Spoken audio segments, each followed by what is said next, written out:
Hello, everyone. Welcome. Let me get my screens organized here. Uh, Zoom in a little bit. There we go. Hi, Neurosophy. That's a new name in the Hangouts. This is the discussion portion of the whatever we call this. I don't know. You'd think I'd have a script after 8 years of doing this, but why start now? Um, Jack and I just did the rewatch of Checkpoint. Hope you were there. Hope you had fun. This is the discussion portion for patrons in the $5 and up tier over on Patreon. There's a link in the description if you're ever interested in joining the discussions. And before we get into it, Sarah has something she's going to say, and we'll get going. Hey y'all, so we have a couple rules. First off is to expect spoilers because everybody who's in the discussion is fully spoiled. So we will be fully spoiled for the Buffyverse. Um, and then it's mostly just like be kind, be respectful, and also like this also isn't the place for thirst streaming or whatever, except Jack, who generally consents. You can thirst over Jack. We all know Ian does. And then the last thing is like we Jack and I are the mods, and we try to keep the conversation sort of as accessible for everybody. So it meanders all over the place. But if we get into trauma dumping or any kind of weird stuff where we kind of need to sort of pull you back, please listen to us trying to pull you back. We're just trying to keep things going. And if you don't listen to us when we say it nicely, then then you will get the hammer. Jack likes to wield hammers. So yeah, just be nice, be kind, thirst for Jack, not everybody else. All right. And learn the dogs if she shows them. So I already broke the stream and hid my face, and now I don't know how to unhide it. So bear with me just a moment. Hi, where am I? Ah, there's me. Okay, don't do that next time, Ian. Hi, everybody.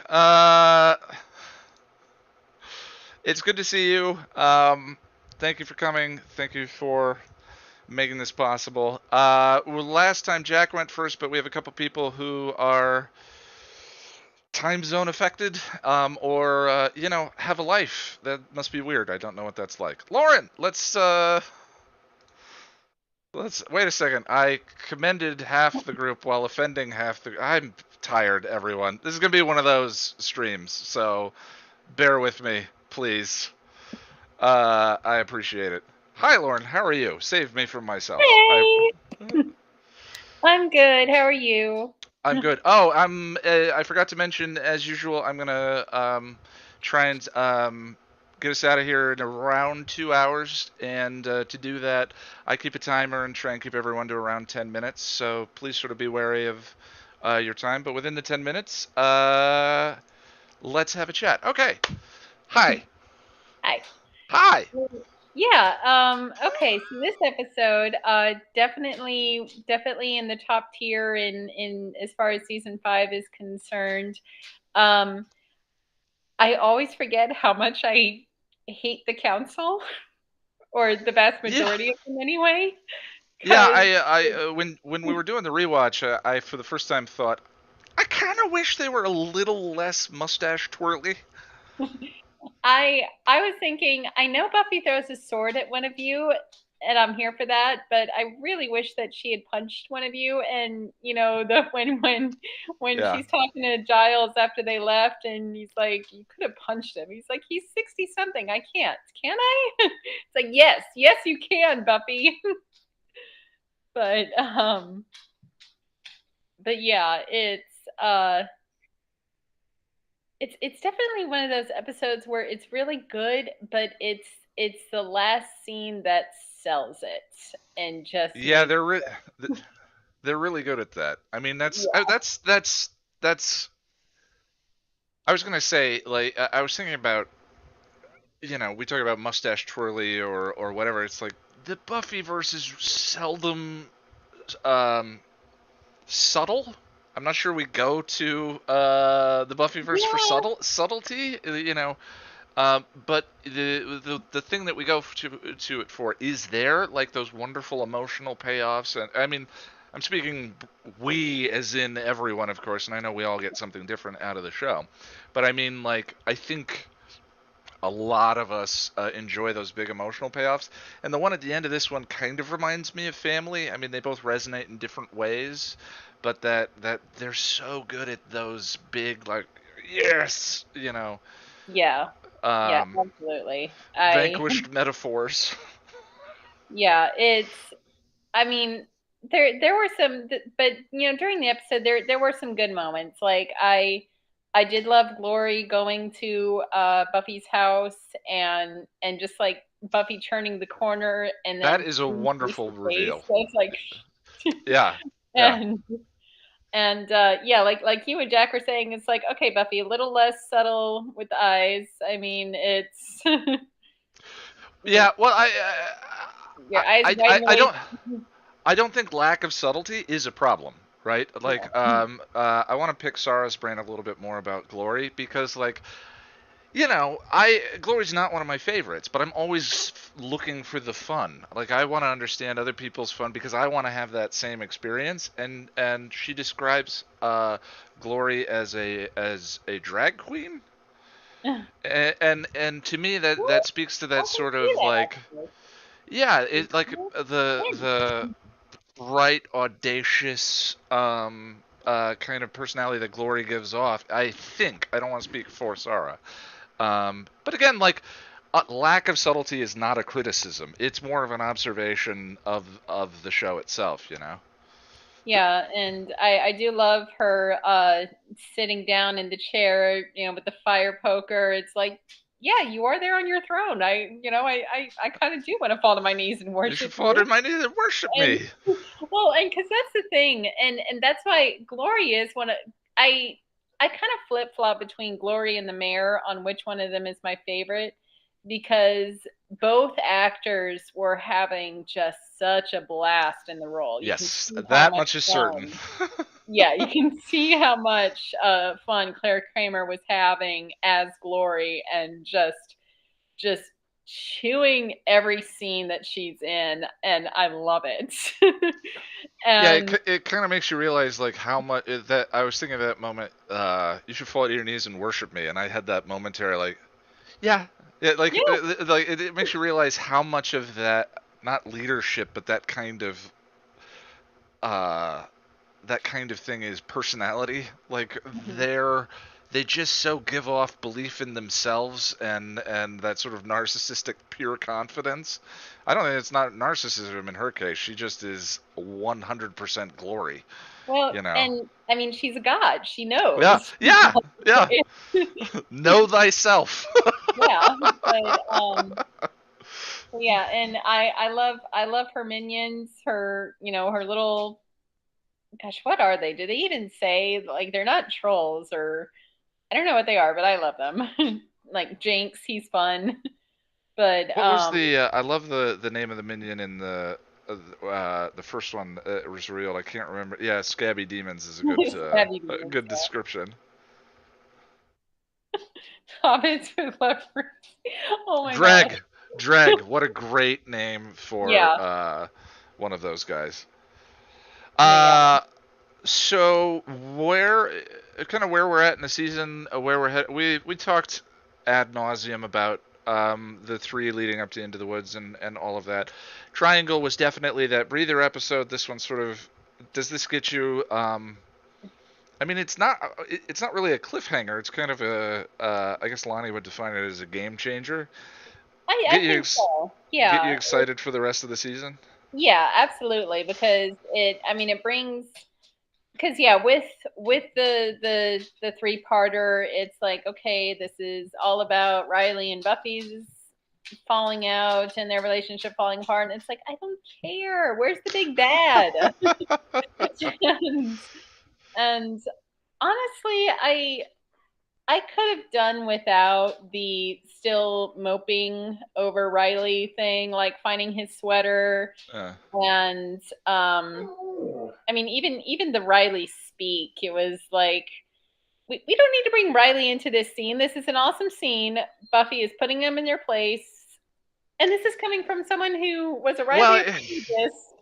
It's we don't interesting. Need to bring Riley into this. I'm torn, right? I really have. I don't know that I have any feelings about Riley one way or another. I think Marcus Blucas is delightful enough, and I at this point I feel comfortable. I feel like I have a comfortable grasp of everyone's feelings about Riley, from the hatred end of the spectrum to the appreciative end of the spectrum, in terms of like I think I get it, but. So I understand what you're saying, like, but he was a very, to me it felt more like a nod. Do you know what I mean? Like, and that was it. You know, there's no more the rest of the episode. They had to address it in Triangle with the, and they did it in a comedic fashion with the sort of weeping grief. Yeah, her crying over. Yeah. But if that had sort of been it for as significant as he was, I mean, we didn't know that As You Were was coming, thankfully. And but if that had been the end of the Riley, I think it would have been a little odd. Is that just me? Like, just a little nod, finding the toothbrush, finding the sweater, whatever it would be. It's true, but yeah.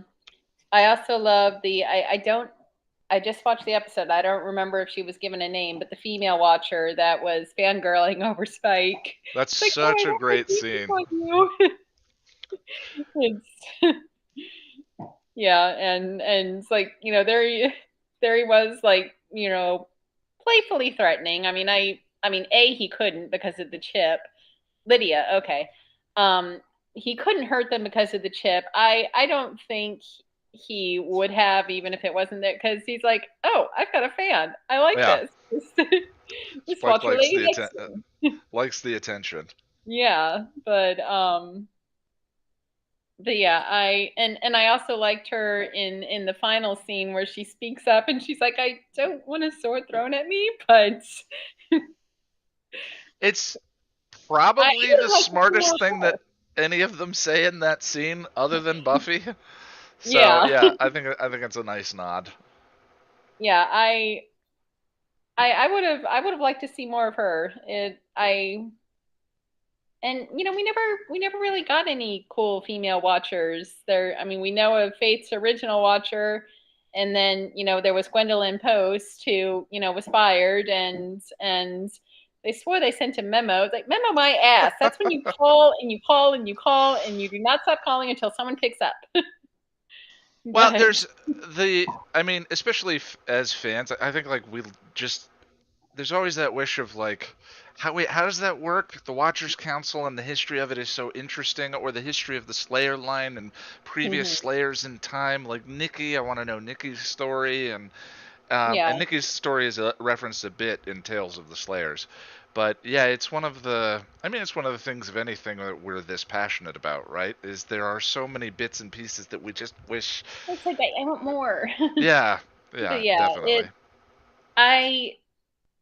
I could have done without the Knights. The Knights were the ones that, for me, that's like, I don't care about you guys. You're not. I mean, you're underdeveloped, and that's not your fault. But I don't care. And you know, they're saying, you know, you protect the key. That's what the monks were doing. So what if they had gone to the monks when they still had the key? Would they have killed them? It's like, you guys aren't the good guys. You're just as bad as Glory.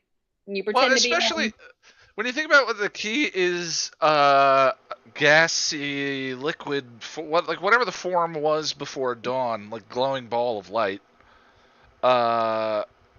What do they serve? How do you kill a floating glowy ball of light? What? Why does Yeah. this order exist? Before the key is made human, the knights are a whole different thing. I don't have a ton of criticisms for this season.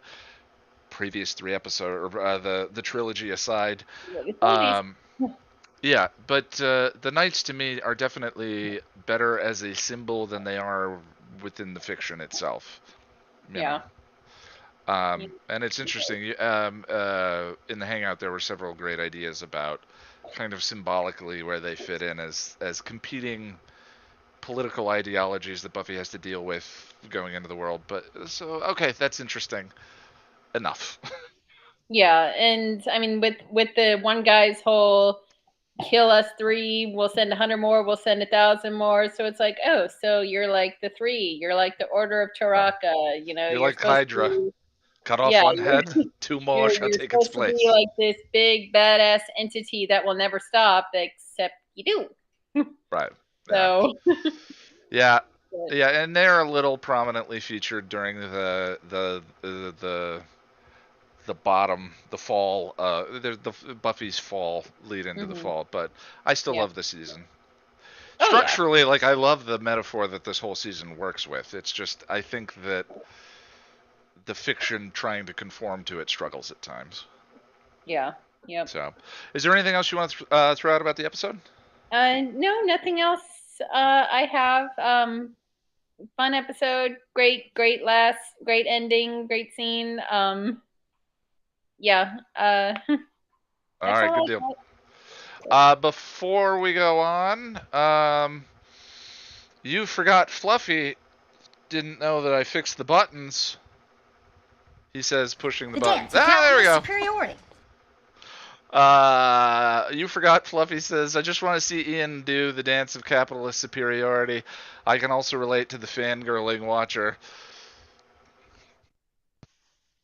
Thank you. I appreciate the donate. You guys don't have to. I appreciate it. You guys are wonderful. Thank you. Thank you for the donation. I appreciate it. Also, we have, I don't know, what's a good one? I was going to do get out, but that's just mean. How about, I fixed the buttons. How? What? How? How? What? How? There we go. Perfect. I need to, eventually, my goal for these Hangouts is that you guys would actually, I will appear as the stream, so you guys will see sort of what's happening as we go along. See you, Lauren. Thank you so much. Ken, another donation, and the button broke. The dance Oh, no, of there we go. capitalist superiority. Thank you, Ken. Ian, you were great. You should be a voice cot. I'm going to assume that meant that was an autocorrect from actor. Thank you. But others have said that. No, actually the channel started because people had been telling me for years to get into voice acting, but I didn't know how to do it because there's not really, at the time, there was no channel to be a voice actor. Like, that's not a major. Acting is a major, but voice acting was not, at least in the places I looked into. So I just figured I'd start, and then this became a thing, and I was like, I like this. Let's do this. All right, let's go to Emmy. Hi.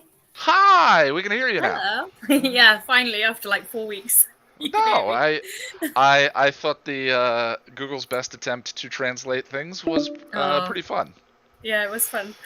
I just want to say, as a resident British person, I've never met anyone like Quentin Travers in my real life or the Watchers Council. So I should put that out there. Yeah, a typical Brit. Hang on just one sec. Before, I just got a warning saying the free version of Google Meet has a limit of 1 hour, and the call is going to end in 10 minutes. Well, we'll figure that out. We may start a new call, and then I will send a link to everyone on Patreon. So if we do get dropped, everyone, don't worry about it. We'll figure it out. But just refresh Patreon and come on back in. So, Emmy, I'm actually not going to start a timer just in case it drops on that one. So we'll just chat for a minute because I don't want to cut you off anyway if we're No, about it's to be fine. cut off by the software. A lot of the Buffyverse, I've heard that before, that the Buffyverse is a, let's say, American stereotype representation of English down to Tweed, and then American actors doing the English performance and so forth. So, say more about that. I mean, a bit, but I mean, when I first watched it, bear in mind I was a child, but I didn't realize James Masters wasn't English. So that, I guess, that's a testament to him. See, I I've thought he heard, knew- I've I heard thought he was both. English. Yeah, I thought he was English as well. I mean, I can't identify a great English accent, but as an American, I can identify a bad one. But Yeah, I mean, it's tricky because here you can go like 5 minutes down the road and the accent's different. So it's Yeah. it's, you know. yeah, we're very regional. We're very regional as well. I think they're either doing what posh or Michael. Yeah, it's either like Cockney or Yeah, Cockney. the Queen's English and like Ex- nowhere else. Yeah, exactly. But I mean, Giles, obviously, he's an English actor. Anthony Head. So Have you? yeah. Yeah, but he's doing. I saw him on the Craig David show, I think it was, and his accent sounds more like. Yeah. I mean, he has a working class accent. Yeah, but not in the show. Yeah, but not in the show. So even No. he's doing an accent. It's a lot of fun. Yeah, no, it's great. But yeah, no, James Masters, it tricked me when I was but a child when I watched it. Yeah. So, but yeah, I was just gonna say, like Quentin Travers, I've never met someone who's worn a three-bested jacket. Or anything Yeah, like that. like- So like- it just made me laugh a little bit. Yeah, when when I we were watch it. watching that, I was like, that's like Americans projecting what James Bond should look like. We have very limited specific representations of what English looks like, and that's to me is the James Bond version of it, as opposed to the Tweety version Yeah. of it. You know what I mean? Yeah. But I mean, that is a bit of a tangent on the episode, but I just. Oh thought I would yeah, say it. no, I appreciate it. I love the cultural insights like that.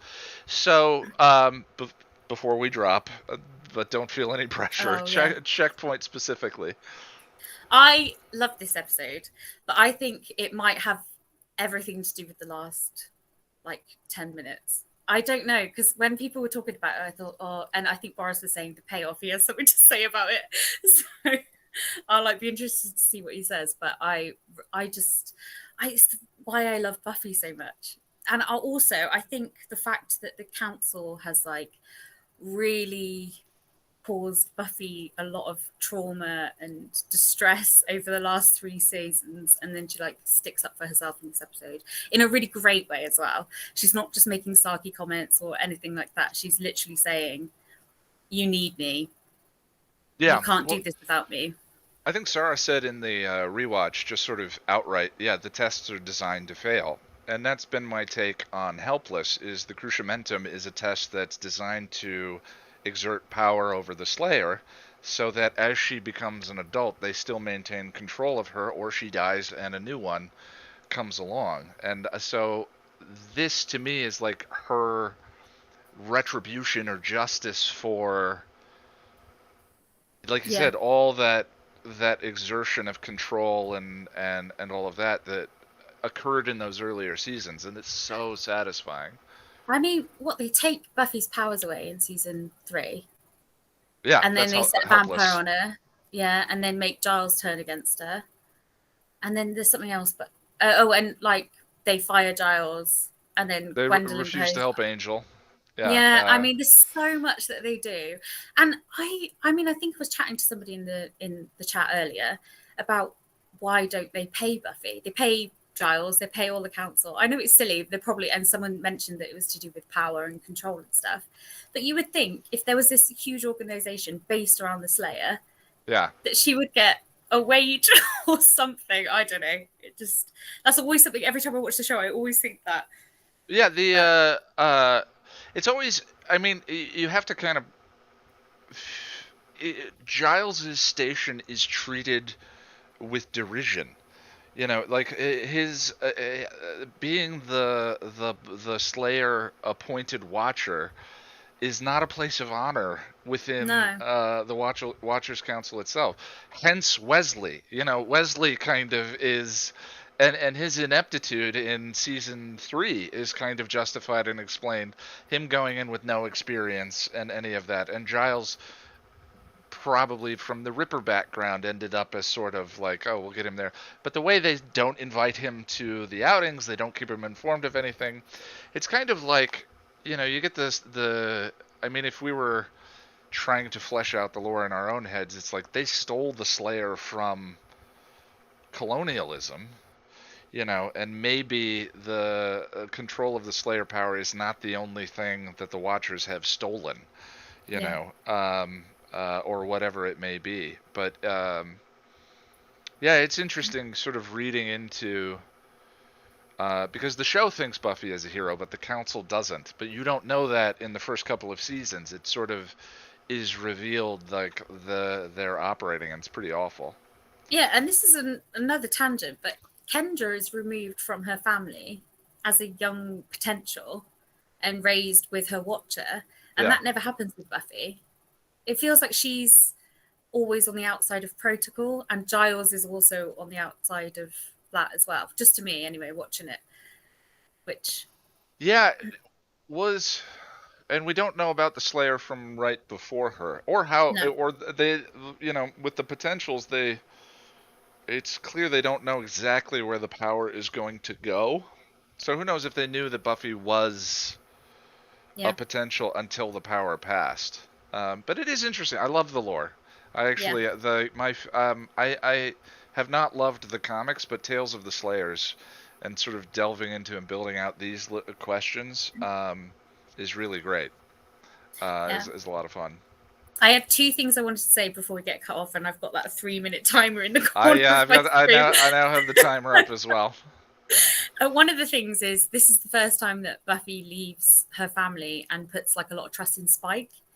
She like takes Dawn and Joyce to Spike, and it's like the first time that she gives him any sort of responsibility. I mean, she knows that he's harmless, but she doesn't really know that he's going to protect them other than what he said to her and stuff. So I found that interesting in this episode because I think, correct me if I'm wrong, but I think it's the first time that happens. It's definitely a leap of faith. What action, what predicates it, as opposed to her taking them to Willow and Tara, who have magical powers to keep them at bay. What do you read as sort of the important moment that made Buffy go, I can trust Spike and bring them there? Yeah, I mean, it's interesting. It's like the first step. Yeah. And the other thing I wanted to say was I really like Glory. I like her because I feel like this episode brings stakes. I know what everyone was saying when you don't get to see Glory as much, and I think the mayor is really interesting. But when they say she's a god, they're just, and I think because they were going to end the show, they didn't know if the show was going to end after this season. The fact that she was a god and Buffy had to fight her, and then I just feel like you feel when you watch it, what I felt when I was watching it, that the stakes were raised. It was like a big deal. So that's why I think I like her. And also she's really funny. Like I found it really funny when I was watching it. All right, we're getting a notification that the call is about to end. Emmy, I'm sorry that this happened in the middle of yours. Everyone, I'm going to, we'll do Zoom the next time for this. I'm going to restart this call using this again. We'll get another hour. Okay, we dropped. Hang on, everyone in the stream. I am still here. Hi! Bear with me just a moment. It's been a little while since we've had one of these, but in fairness, this one was not my fault. I'm gonna get a new meeting link, and we'll get back on the road with this one.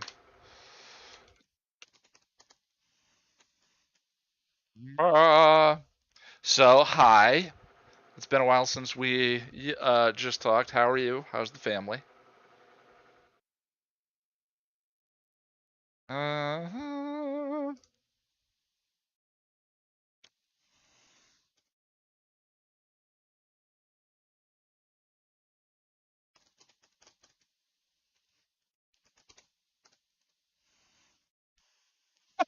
I'm good, Russell. Thank you. Patrons who are in the stream, the new link is up, and I am joining in right now.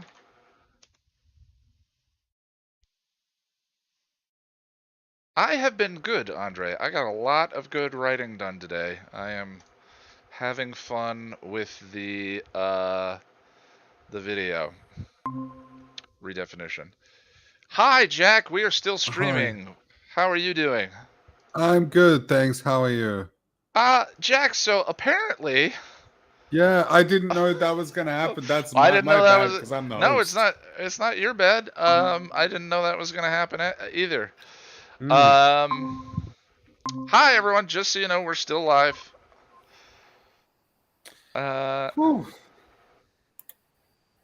Sometimes you have to pivot. You said we're gonna use Zoom, but free Zoom does the same thing unless you have a paid Zoom. We have a paid Zoom that I'll be able to use. Okay. Cool. Yeah, so it won't be a problem. Russell says it's not letting him in. Russell, the link is in the I added the link as a comment to the previous patron post, but Jack is not getting a notification that you're trying to join. Be sure you're not using the old link. It's the comment on the post that says new link. But also, to be fair, I'm only going to let people in who were on the previous one. Otherwise, it's not very fair, and we're going to be here for a long time as it is. I don't know. Yeah. Because we were before, but then like 3 or 4 other people tried to come in. If we finish before 9, then if there's someone still waiting, we can definitely hang. As we let people back in, Emmy, it's going to beep, but I want to give you a chance to finish your thought. We are still streaming, just so everyone knows. You said there were 2 things. You mentioned the Watchers Council sort of being I've lost my Nimrods. What's up? Yeah, no, I was just going to say I lost my train of thought, but yeah, I'm sorry about that. No, it's all right. I think the last thing I was saying was just I felt like Glory had stakes. That's why I felt like I like her. Oh, yeah, definitely. Well, that's the interesting thing, right? Is kind of personally, I'm very biased towards.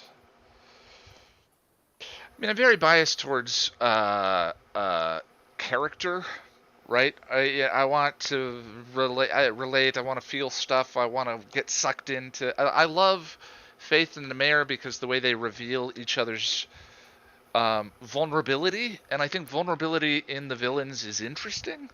But the thing I probably don't own is that is my bias, right? Like Glory is mythological. Glory is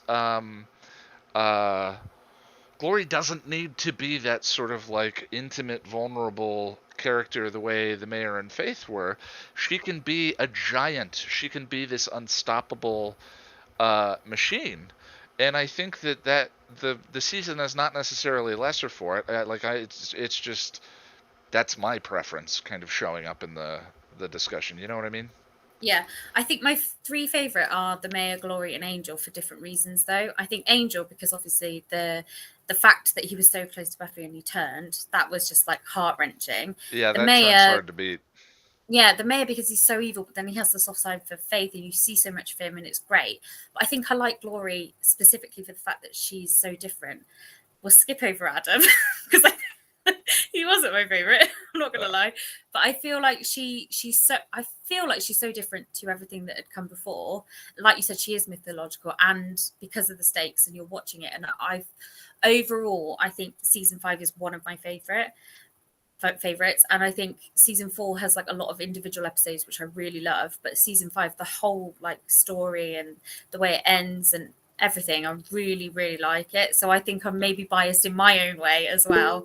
That I really like her because she's part of that. So and she's like the reason for a lot of that story. So that's why I really like it. Yeah, I've just never really thought about like the Terminator's not an interesting character, but the Terminator is an iconic horror villain for the unstoppable nature and for constantly coming after the protagonist. And Glory as kind of the glam Terminator, I think is really interesting. I think that's a lot of fun.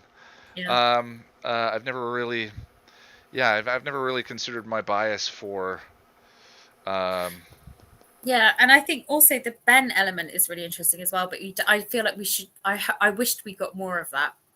To be honest, the more of Ben and Glory together. I know not together, but we talked about the Knights kind of work as a symbol, but maybe within the fiction themselves is kind of a little bland. I think that Ben suffers from that as well. Yeah, I wrote down on my bit of paper, I put Knights ? Because I always feel a bit like, okay, yeah, here, I guess. Exactly. They're there. Yeah, and also they're human, aren't they? Are they? They're human. Yeah, they're human. Yeah, hey fellers. It just feels a bit shoved in for Buffy to fight. Yeah, that's that metaphorical that metaphorical structure determining the way the fiction goes, rather than the cart leading the horse in that case. It's great when it works, and I think that the center of that structure, which is Buffy, Glory, and Dawn, is lovely, and I think that works really well. The edges, around the edges, a little bit much. Well, Emmy, I appreciate you being the one who, the first one, I shall say, because we have an hour limit on this call too, who dealt with the dropped calls. And again, I apologize for the technical difficulties, everyone. Is there anything else you want to throw out about the episode? No, I think I rambled my way through most of it. I thought it was terrific. Thank you. No, I'm gonna be off now because it's like 20 to 1. But nice to see you. Yeah, get some sleep. On what you say. Bye, everyone. Jack. Yes. Hello, my lovely. How are you? Hi, Ian. I'm good. How are you, sir? You have been showered in compliments today for what you got going on. It's very kind of you all. Thank you very much. I just slapped it on. I'm like, oh, that looks okay. But it looks like it's working. It's doing its thing. So thanks, guys. I appreciate that. Now I'm Ian. I'm blushing. Well, what do you think my purpose was? Oh, you guys always gassing me up. It's wait. The buttons work. I gotta remember. Hello, cutie. Am I gonna get a hello, cutie? You got a hello, cutie. Jack, how you doing? I'm okay, Ian. I'm tired, but I'm okay. How are you? We're at checkpoint. What do you think of the Knights? What do you think of? Okay.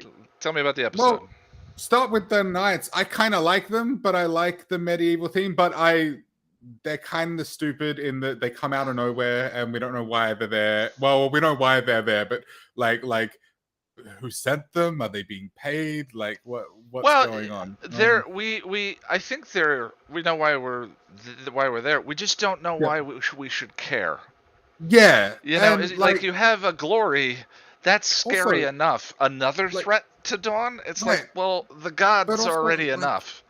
But like Glory's from another dimension. How long has she been here? Obviously a while if the Knights are an order that is set up to stop her and to keep her from the kid. You know what? This is a wonderful TV show that we just it doesn't matter. Like it doesn't matter. Yeah. Make me feel things. I'm exactly. all in. And it makes me feel all of the things, Ian. Yeah. You know what? Let's talk about the Watchers Council for a second. So, all right. I take issue with them because they're just really stupid. And let me elaborate on that. So, they won't hand over the information that Glory is a god until they believe Buffy is prepared for it. And Yeah, if they really want to save the world, why wouldn't they just hand over that information, knowing very well that it could help Buffy? Now, hang on, let me elaborate further. So let's say Buffy wasn't quote unquote prepared. What harm could that information really do? Even if she shouted it from the rooftops like "Glory is a god," what? Like, how?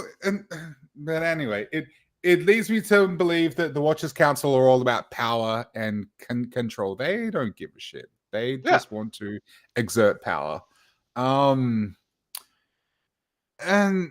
like, and then like, given like following that scene where Travers is, we want to make sure you're prepared. We get that scene with the lecturer, and it's just like, holy hell, like chill, guys, chill.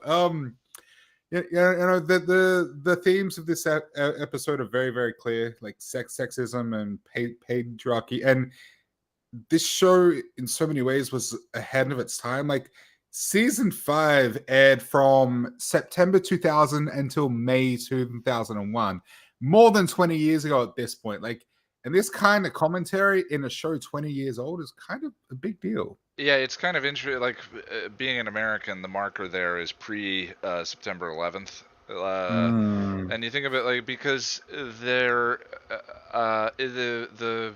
it's a very clear photograph of time.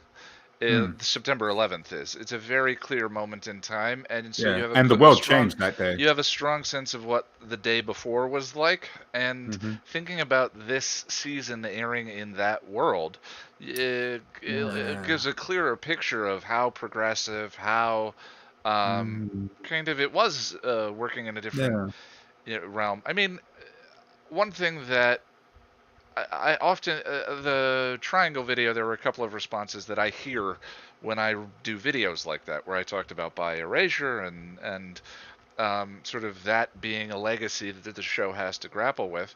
A common retort that I see posted on that kind of things is that these shows should not have to live up to a modern day lens when we sort of enjoy them and look back on them and whatever. And it's like, we're not asking them to, but I think that part of enjoying them and sort of marking history and progress is acknowledging, like, it didn't, I Love Lucy was a very progressive show for its time period.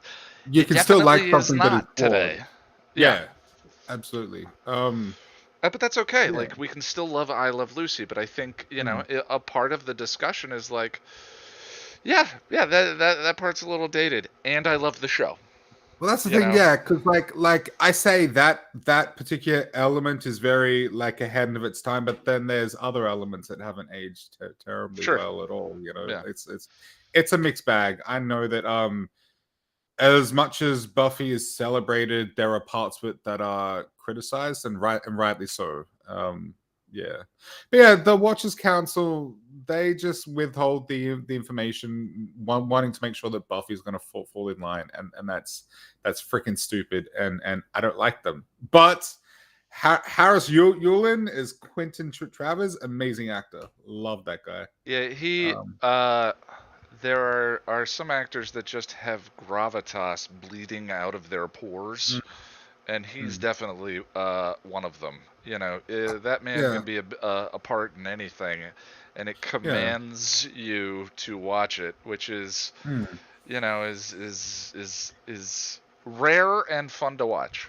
Yeah, and I was surprised I was surprised to find out last night that he's American, because his British accent is spot on. And I say that as an Australian, but who is also the son of an English woman. So I got a little bit of cred there, a little bit. Not much, but a little bit. Let's see.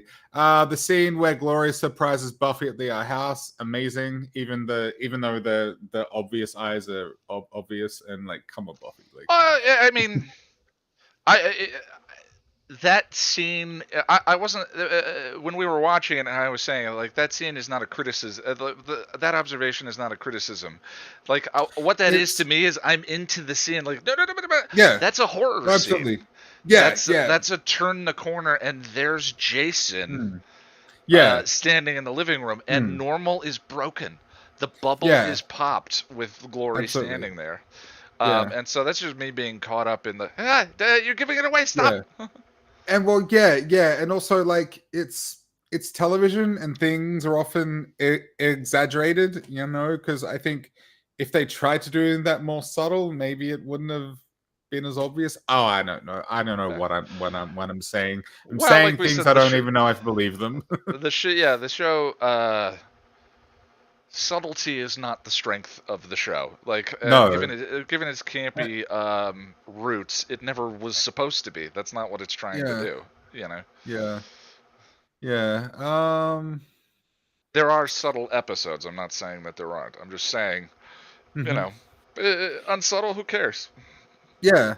And then there's that scene where Buffy fights the Knights. I actually think that's a really well done fight scene. For a couple of reasons, like the action's great and everything. But for me, and I think I've said this before, but I feel like the stunt doubles on Buffy really stand out to me, like so badly. Like I noticed them every single shot, but it's blended really well in this episode, in that scene, and I think it's because it's in low light. It's shot in like darkness, essentially. Also, they also use Sarah Michelle Gellar for quite a few shots, but yeah, I just think that was a cool, a well done fight scene. It's far from the biggest criticism, but the Knights of Byzantium kind of remind me of the Initiative a little bit, in that there's that authenticity uncanny valley where I'm like, I'm not sure that's what that man's chainmail would look like. He looks more Ren Fair than ancient warrior of whatever. It's just vaguely medieval, like that's it.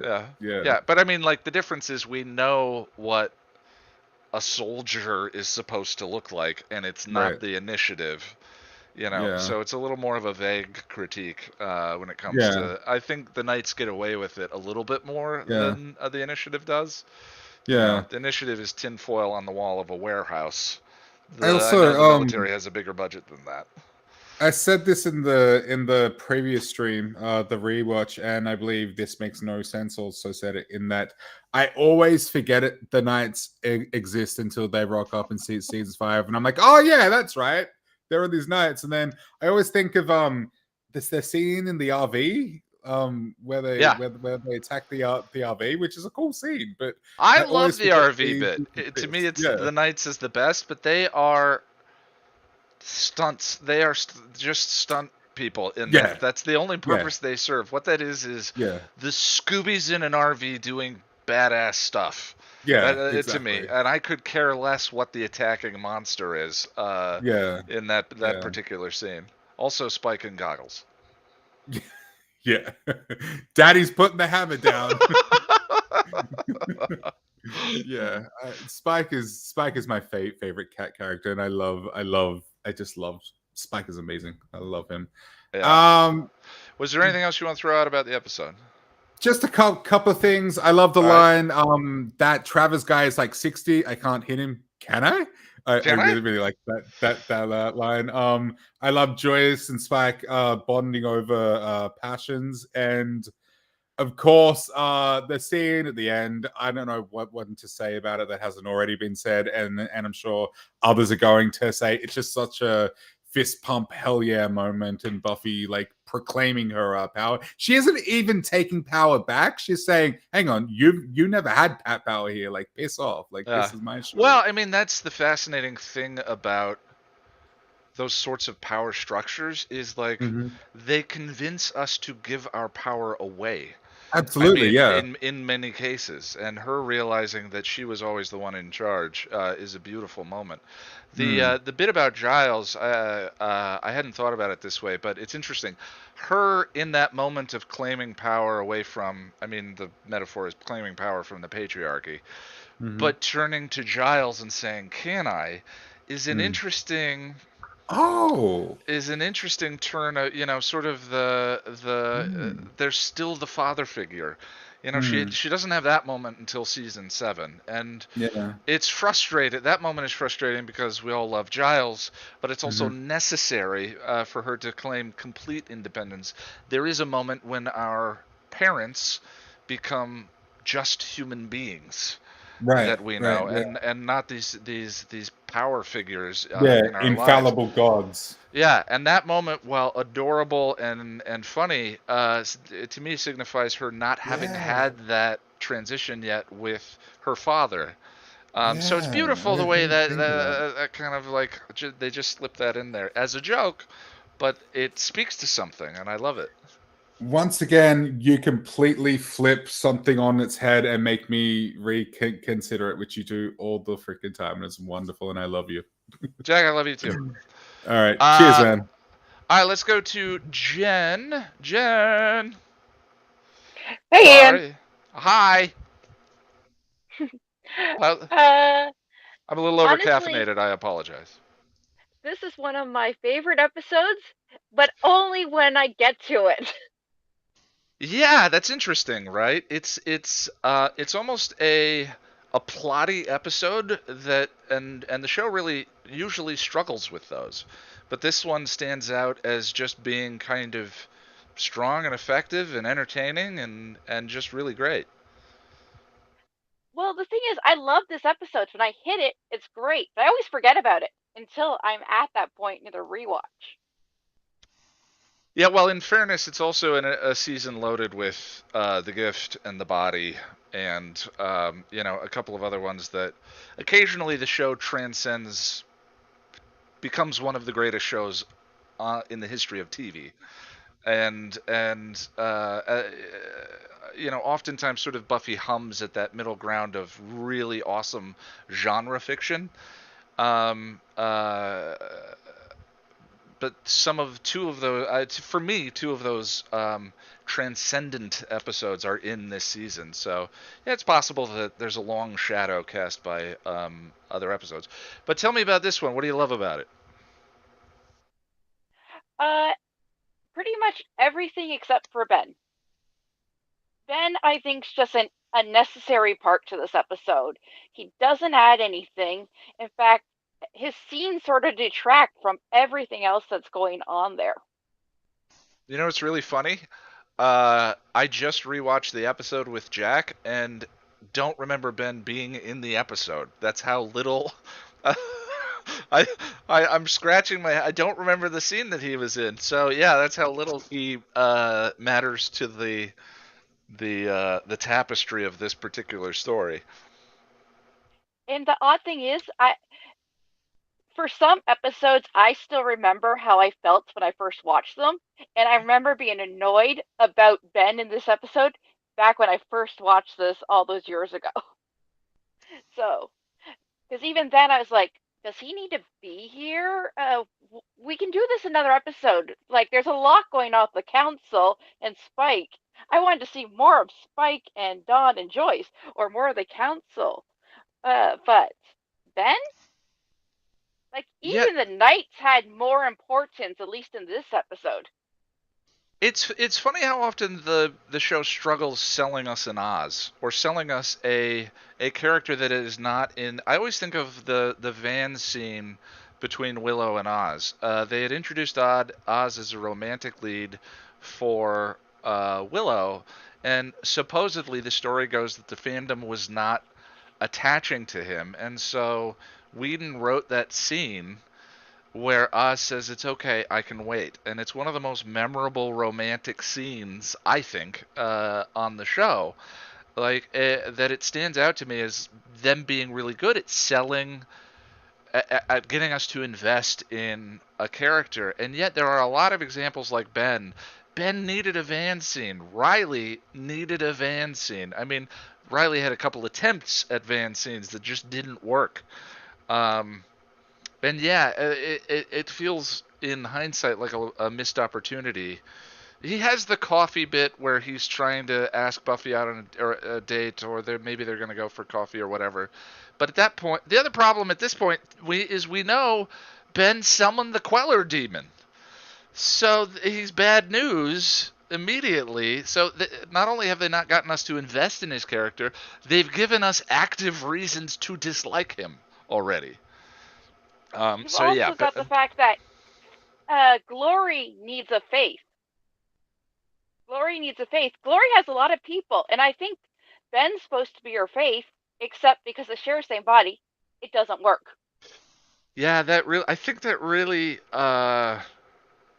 undermined what they were trying to do with Ben this season. The whole idea of making them share the same body.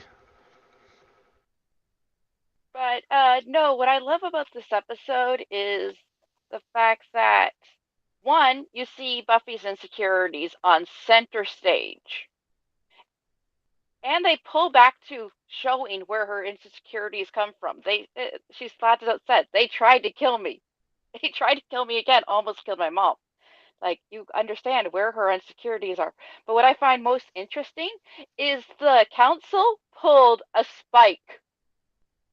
How so?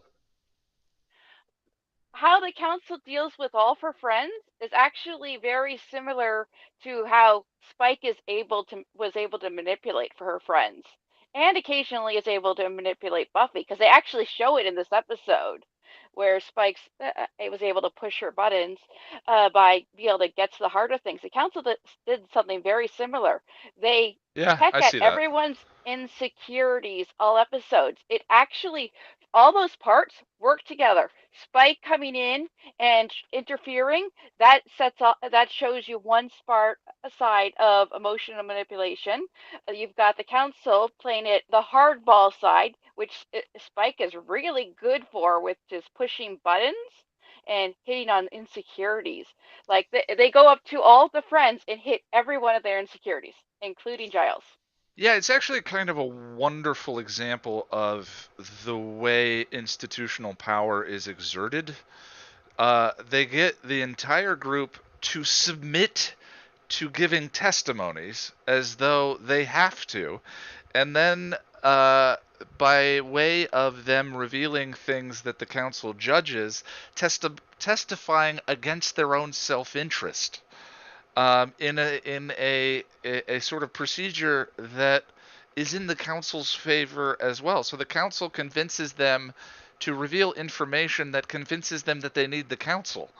There's this wonderful circular logic that exists inside the entire episode that Buffy just shatters at the end. That makes that scene so satisfying. Let's not count the fact that they've been emotionally manipulating Giles throughout this, because he's not their employee at this point. So why? No. He doesn't owe them anything, not an explanation, not anything. The fact that they walk in, shut down his business, and interrogate the lot of them. Yeah. Like, the build up to where Buffy as I said, the Knights actually work at least to get Buffy to where she needs to be for that punch. That's why I keep saying Ben's just useless in this episode. I don't know why he was there, because the Knights at least work because they're one more thing after we've seen Glory, we've had Spike, we've had this. We've had all these things that have pushed Buffy to finally get her backbone. It's similar to, if anyone's watched Legally Blonde, where Elle Woods goes to what she thinks is a costume party, but is really just a fancy party.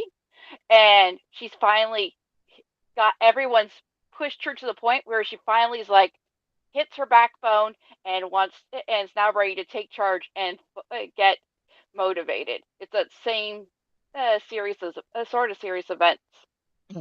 No, I haven't seen it, but I should. Love that movie. You've got to see it. I'll add it to the list. We do have a list. I just watched Moonlighting. Loved it. I mean, it's not a perfect movie, and a lot of things dated and all this other stuff, but it has a lot of really good things about.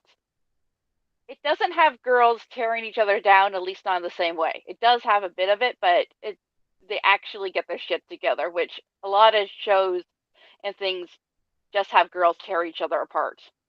Yeah, that's not fun. So, Yeah, Well, no, Jen, this is a great episode. A lot of fun and emotionally impactful for all the characters. yeah, it's really good. Is there one last thing you want to throw out about the episode? Uh, the council sucks, and uh, Spike. It's odd because we've had the build up to this thing. Spike is adorable anytime he's near Joyce. Yes, yes. Because he kind of, passion. There's an aspect to Spike that is petulant and childish at all times, and I think that they found a way for that to work well with Joyce's sort of motherly personality, and it started from School Hard. You look familiar. You hit me with an axe once. Get away from my daughter, or I'll kill you. And that Well, awkward sort of scene. That scene in Becoming Part 2 plays like Buffy brought a date home to meet her mother for the first time. That's the chemistry and dynamic that's going on in that scene, and I think that Spike and Joyce carry that forward, and it's a ton of fun. well, Angel has daddy issues, and Spike has mummy issues. Yeah, yeah. Well, Jen, I appreciate it. Thank you. I'm gonna go ahead and go over to I'll go to Tom, and then I'll go to Lady Eternal. And again, at some point we're gonna get the notification for how much time is left in the meeting. As soon as we do, I'll let you know, and we'll figure out kind of how you want to handle it. Tom, Ian, how are you? hi. I'm doing marvelous. How are you doing? Good. I'm all right. There were tech issues. I didn't freak out. I'm a little proud of myself. Only took 8 years. You did well. Yeah. All right, I freaked out a little bit. Tell me about Checkpoint. This is I think top 5 of the season, definitely for me. Yeah, well, which is saying something, right? Because yeah. I mean, yes, there are the gifts and the bodies, but I think the replacement is wonderful. I actually really enjoy Buffy vs. Dracula. I don't know if it's for Love, a low top 10. Fool for Love is one of the best in the series. This is a wonderful season. Yeah. And this, I think I'm in the same boat as Jen, where I forget that I love this one. And then when on rewatches, this episode comes up, and I go, "Oh, right." Yeah. So tell me what you love about it. Well, obviously the final scene is the big one, but actually I love the scene with Glory and Buffy and Dawn. That's just I think that's just it's a wonderful scene. It's super tense. It's really great. The scene with, of course, both the big scenes with Spike and Joyce and Dawn, and Spike and the Watchers. Yeah, this run through. I've never had to write about Spike, and obviously there are major events that we're building to. And like I mentioned in Triangle, there's the critical rewatch of the show, and there is the watching for myself rewatch of the show. And the critical rewatch of the show has distilled Sweater Sniffer Spike, which it's very specific when it occurs. In Triangle, it was him helping her stand up, and there's a whole lot of yuck to it, and I don't know if it's just stuff that doesn't play anymore or what. But then you have the scene in the crypt with the woman interrogating him, and he just exudes liquid sex appeal and is a ton of fun to watch.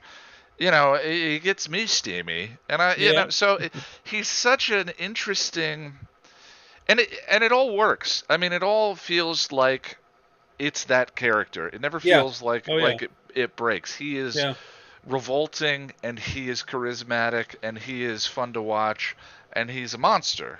But I just never really noticed the revolting one.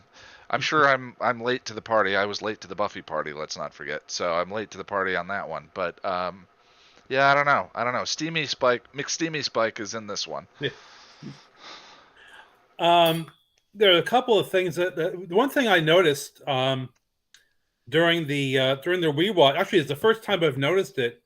I've seen this episode, a couple of dozen times, but this is really the first time I've noticed in Glory's first scene in this episode, where they bring her the postman to feed on, and you see her before she feeds. Yeah. And then right after she feeds, she looks like she's gone through a glam change. Yeah, someone in the chat it's said that it's obviously there was a rejuvenation that brought it back. And, the brain suck fixed her makeup. Fixed. That's something I, for some reason, never registered before, but this time it was. And I really love her interaction with the minions, especially in this scene with Jinx.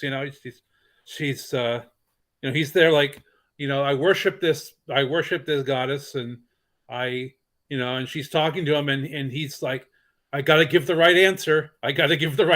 Otherwise she's gonna kill me. Yeah, they kind of speak to the. I mean, I think like a common way of critiquing anything is asking why. Yeah. And I think that often why is irrelevant. I think that applies to Glory quite a bit, and the minions is it's a composition. They work as performative theater in a way that is just fun and interesting enough that the why of where they came from, it's different for different things. There are contexts where why matters, but I don't think they do with the minions any more than there are questions we ponder as fans. Like, was Ben sucked into Glory? Was Glory sucked into Ben, or did he exist before? What was that whole deal? Yeah. But yeah, the minions I'm fine with. I don't need to know the backstory. They are just fun, and that's enough. Another thing I noticed is when that I never thought of before in the scene when I think it's after the first time after the council has left the magic box, and he and Buffy are talking, and he's cleaning his glasses, and he's so flustered he breaks his glasses. I think he pops a lens or something like that. Yeah. And I'm watching that, and I'm thinking, okay, I'm wondering, was that written into it, or was that something that happened during a take, and the director said, "Oh, that's good. Yeah, let's leave that in." yeah, I love when those kind of details emerge. Yeah. Where do you land with the Knights? It seems to be one of the. I kind of wish we had some hint of them before this. Yeah. I think, because we had, I think that it would have worked a little, because this in this part, this way, they come out of nowhere, and it's like, oh, we have this another antagonist that we need in the. We need in here to do this thing later, but might have been interesting if the monks were running from the Knights. Yeah, or something. Yeah, season. Exactly. Some scene of the Knights. This whole power dynamic interacting or whatever. Although they say, when you were questioning what if when the key was energy. What would the Knights have done with it? What was their purpose as a society? Well, their purpose was to find the key and destroy it. And we do know that they have clerics and magic users in their midst. So they probably had a way of destroying it. Like maybe they had like they were going to destroy the box of Gavrok. you know, and Gravlocks. Gravlocks. Yes. Yeah, it's funny. That's often the answer to many of the why questions Yeah. in the universe is magic. Yeah. Whatever you're about to say, magic. Yeah. Magic. But and regarding the Ben scene, I think that basically that was there to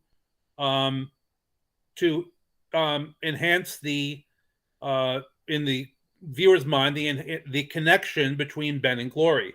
All we've had is the scene where he was confronted by Dreg. I think it was Dreg. It might have been Jinx, but I think it was Dreg about summoning the Queller. Why summon the Queller? And so that's the first time we kind of get the idea there's some kind of connection between Ben and Glory. And this is another one. This is a God, that phrase is never going to be usable, is it, Tom? No. Yeah.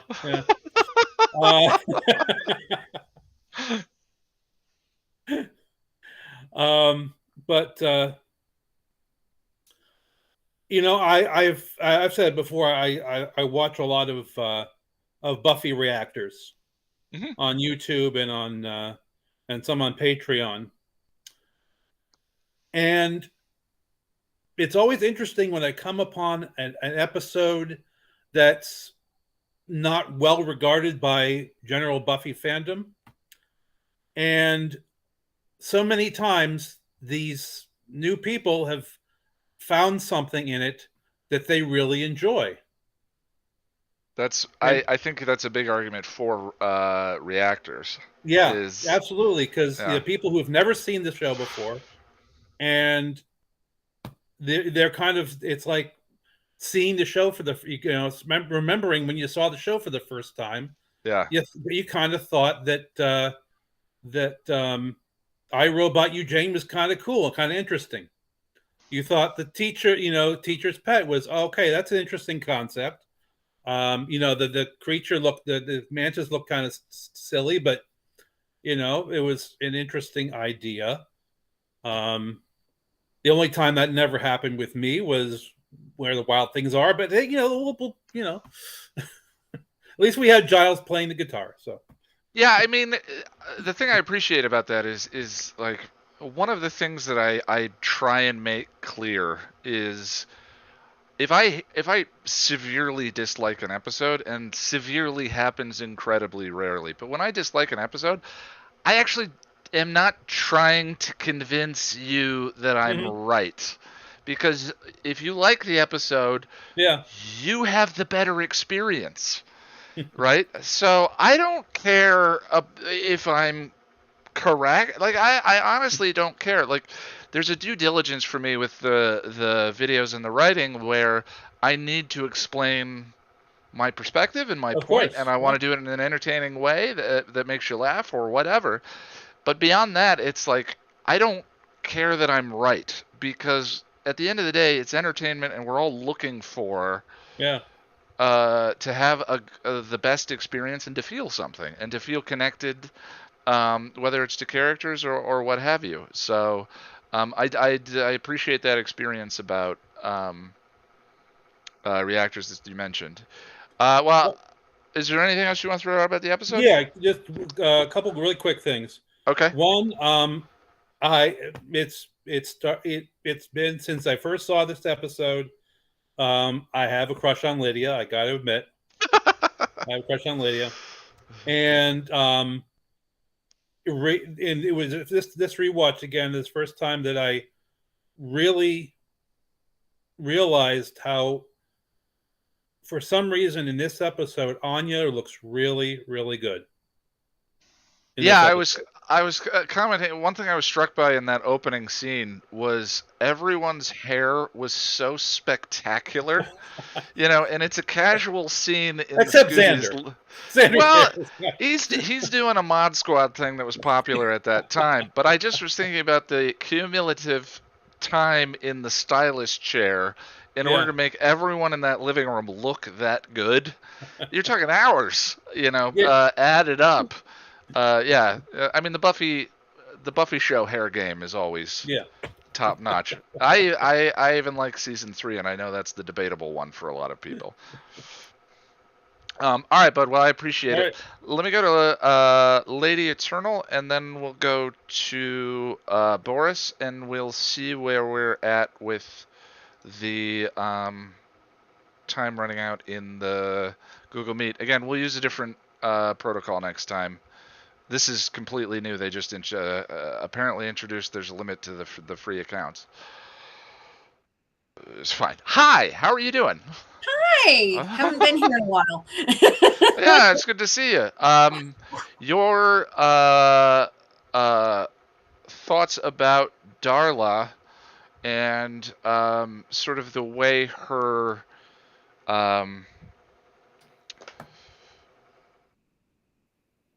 roots in Virginia and sort of her profession and where she started from there, and how that informed her character with Angel. I never thought of her as sort of taking care of Angel in that way. That her life before she became a vampire informed, and that was really great. So it's good to see you again. I appreciate it. Well, thank you. I'm glad I brought something to the table.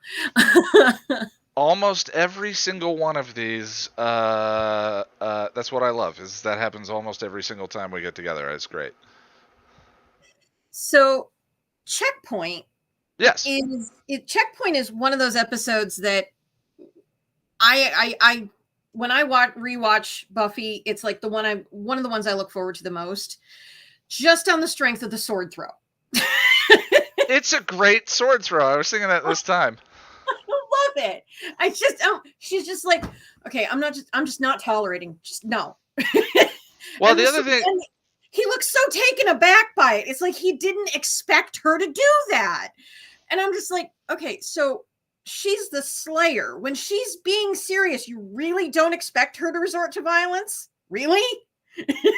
the other thing I'm struck by in that shot is how good a sword that is. And that's a weird acknowledgement, but because swords have a place of prominence on the show because of becoming part 2.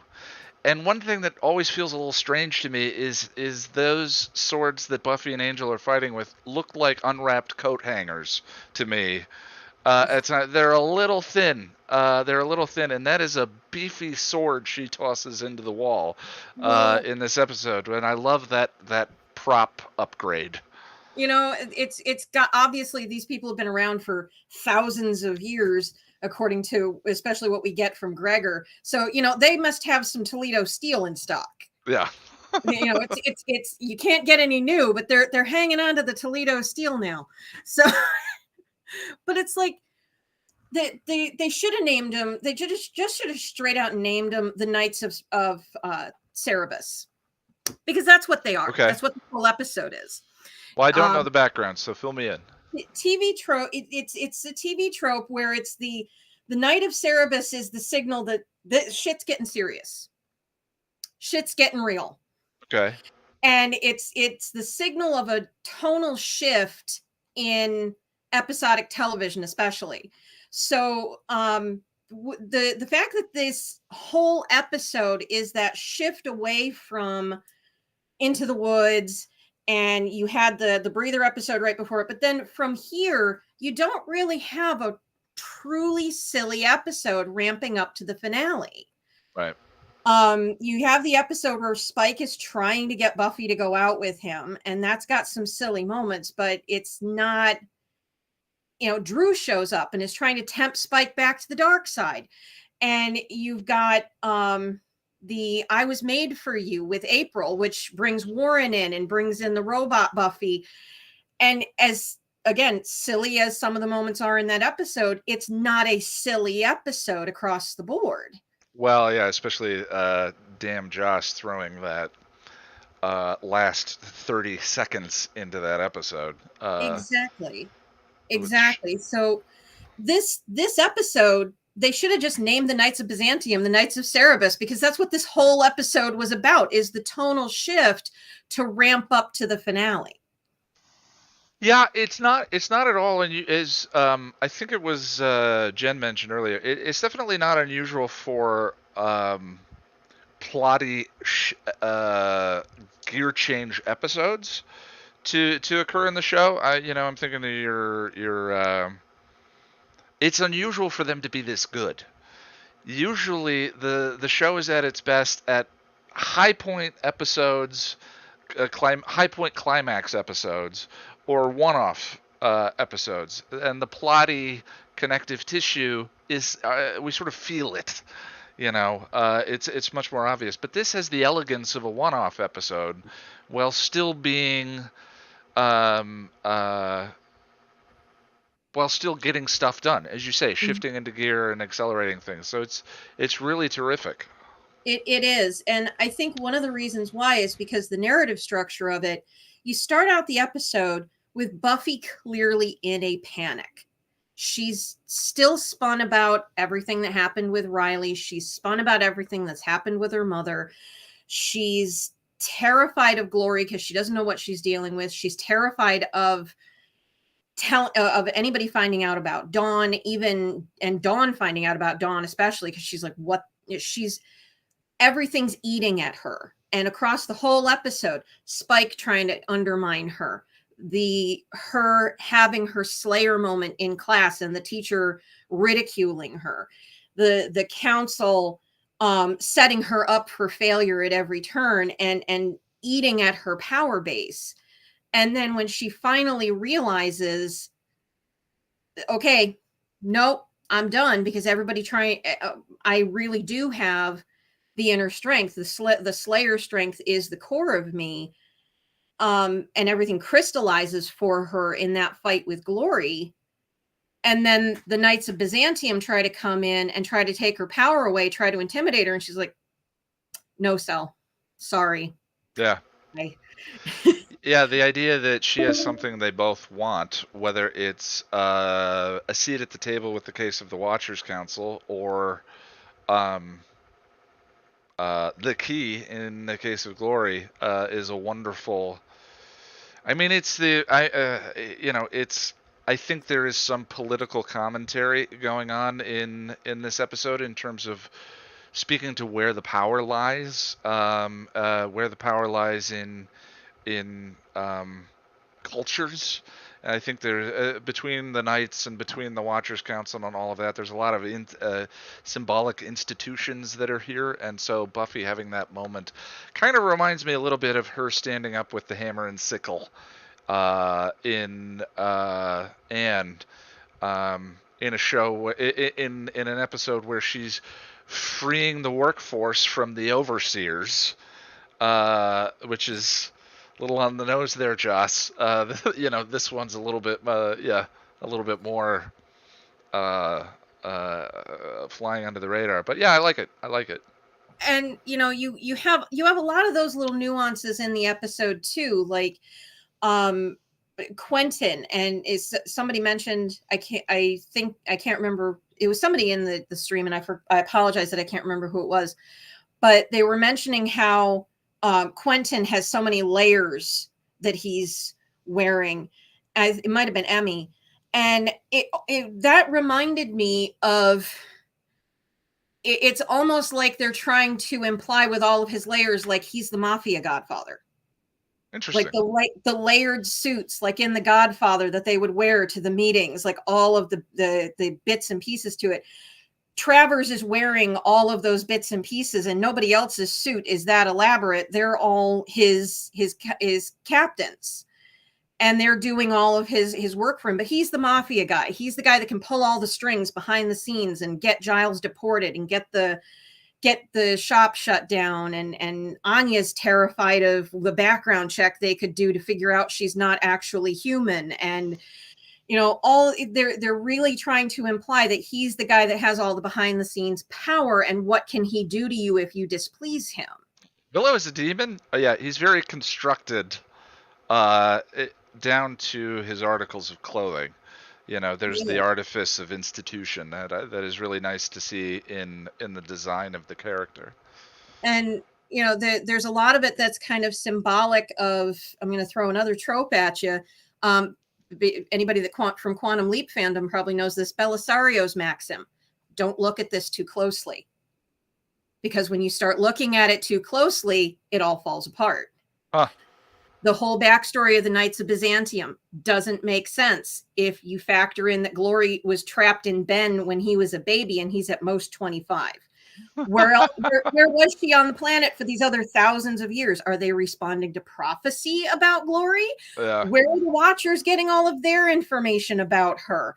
Where was the key for all of this time before they trapped her in Dawn? Was she just free floating? Did the monks have her on a kite string? You know, you're don't look at this too closely, because once you start to, it all falls apart. Don't look at what the Watchers are doing to Buffy to try to maintain control, because when you start looking at it too closely, their control all falls apart. It's all about who really has power and who's casting the illusion of having power. Yeah, it's interesting you say that. I'm writing the redefinition script right now, which, you know, in this gap between reunion and reprise, you know, I'm just thinking about reprise and epiphany. And the what you just said kind of gives new meaning to the all that matters is what we do right now, because that's all there is.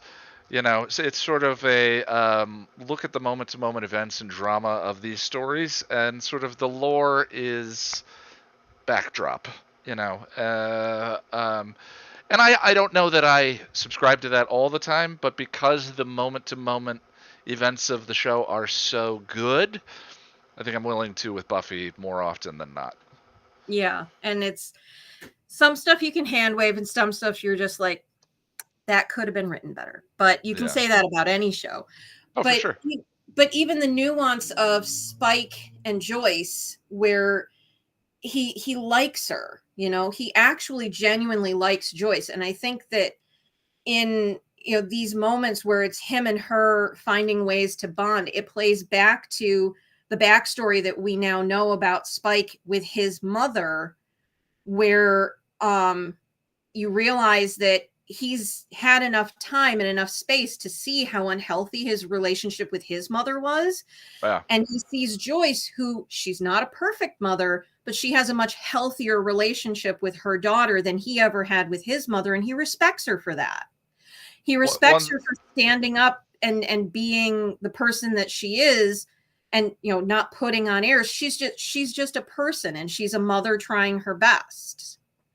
One thing I love, one detail that I love in this season is in Out of My Mind, when Spike has just discovered that the coin has not been taken out, and he and Harmony are running away. They're running through the graveyard, and he says, "Buffy, Buffy, Buffy!"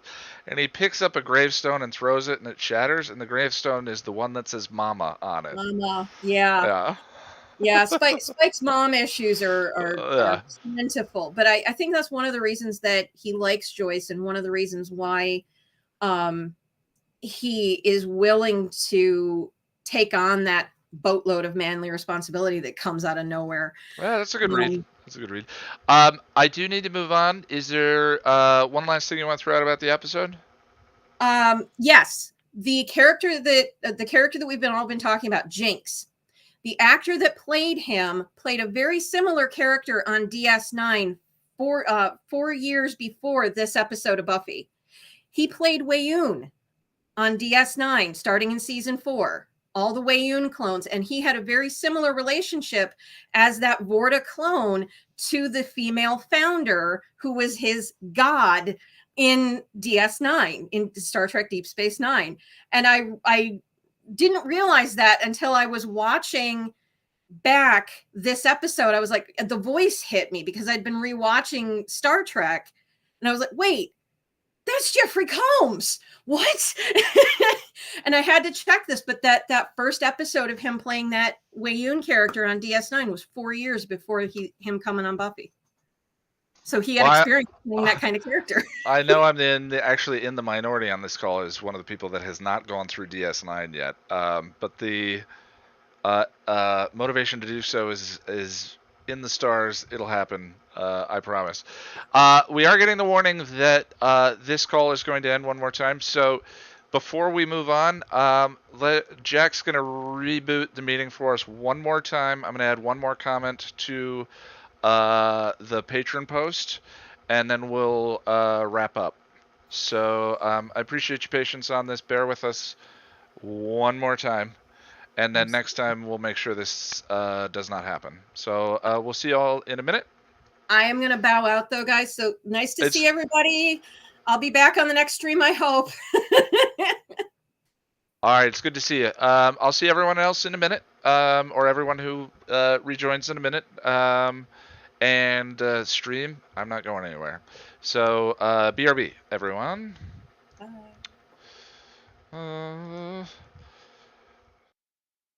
So it's just us again. Hi. How's your family? Just bear with me 1 second here. Jack's gonna get me the new link. Again, I apologize for the interruptions. We had no idea that Google had started to charge for Google Meet. But we're on the home stretch here.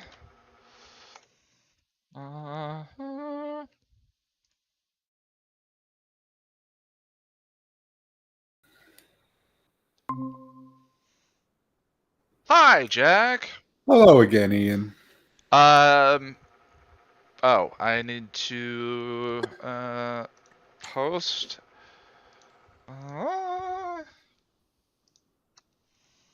Vamping for time. Vamp. Get it? Vampire. Buffy. You're our resident song gentleman. Vamp. I can't think of a song with the word vamp in it. Vamp. Listen to your heart when he's calling for you. All right, I'm gonna take a 2-minute break, Jack. I will be right Okay. back. Cool. I can vamp. Hey, everybody.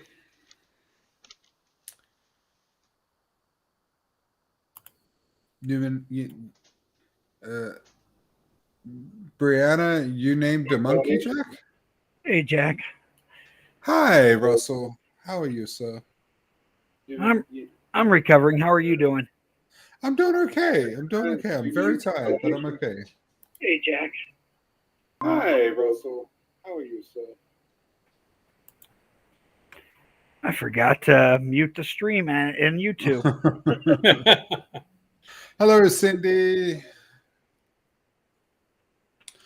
Oh, I need to get Sarah back here. Hang on. Whoops.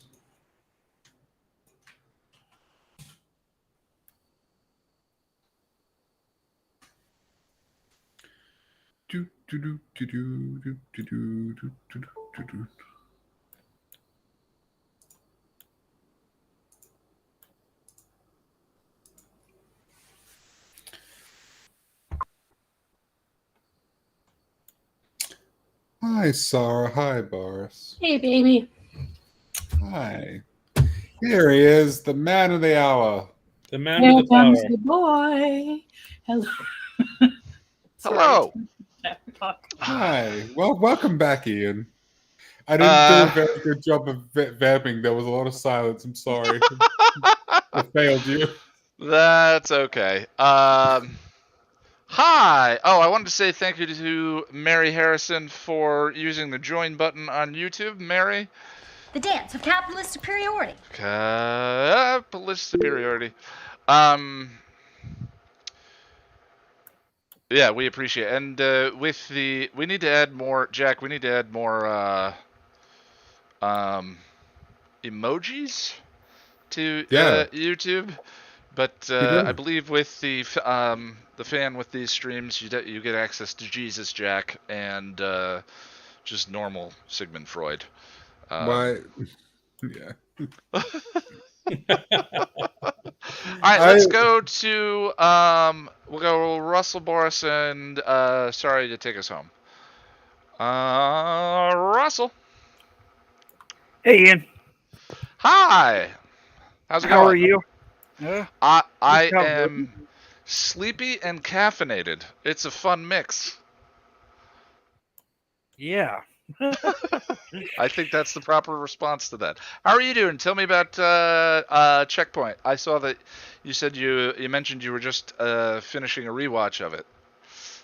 Yeah, so I woke up late and missed your guys' rewatch, and I had heard you guys. I had the computer on, and I'm like, okay, I gotta get up. No, so I got up and just watched the episode.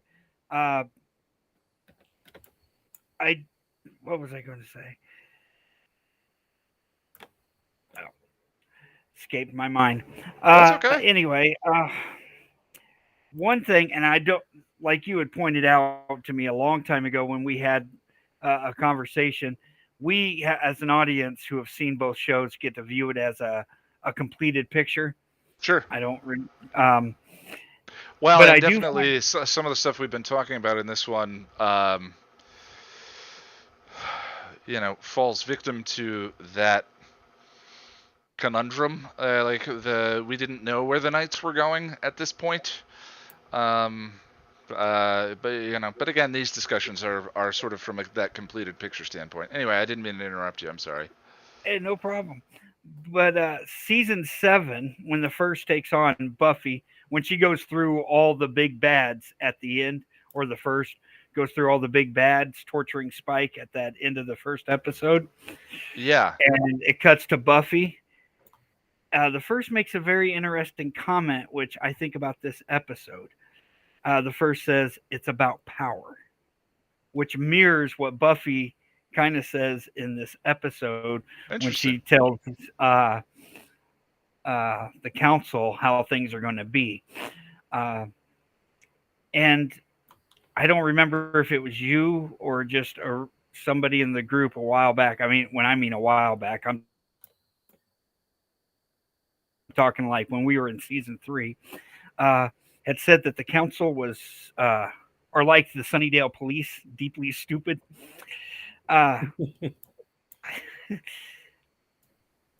Yes and no. I like a Giles' comment to Buffy, like how all their rogue operations, like how they talked about, well, they didn't get in specific, but like those 3 commando watcher guys that were sent to capture Faith, they're not very efficient. But when it comes to the bureaucracy, they're very efficient. Yeah, the council exists for there to be a council. I mean, the council is most effective at making sure that a council continues to exist. They are less effective at other things. But thinking about the exertion of power that they apply in this episode, and I'm hearing an echo of myself. If someone can, Tom, I think you might not be muted. If you can mute yourself. But it's kind of, it's horrifying, it's awful, but like the elegance of it, the way it's structurally applied, I think is kind of Machiavellian. And that's the one thing they're good at, is keeping and controlling their power. Yeah. I do remember what I was going to say now. All right, bud. When I was half awake, so I might have misheard this, but during your guys' rewatch, somebody had mentioned that Dawn had already knew she was the key at this point. Am I correct? So I don't clearly remember the scene at the end of Triangle. Dawn is standing in the hallway outside the room, and she overhears something that she's not supposed to. The exact wording of what she hears, I thought, was, we can't tell her that she's the key, or she can't know that she's the key.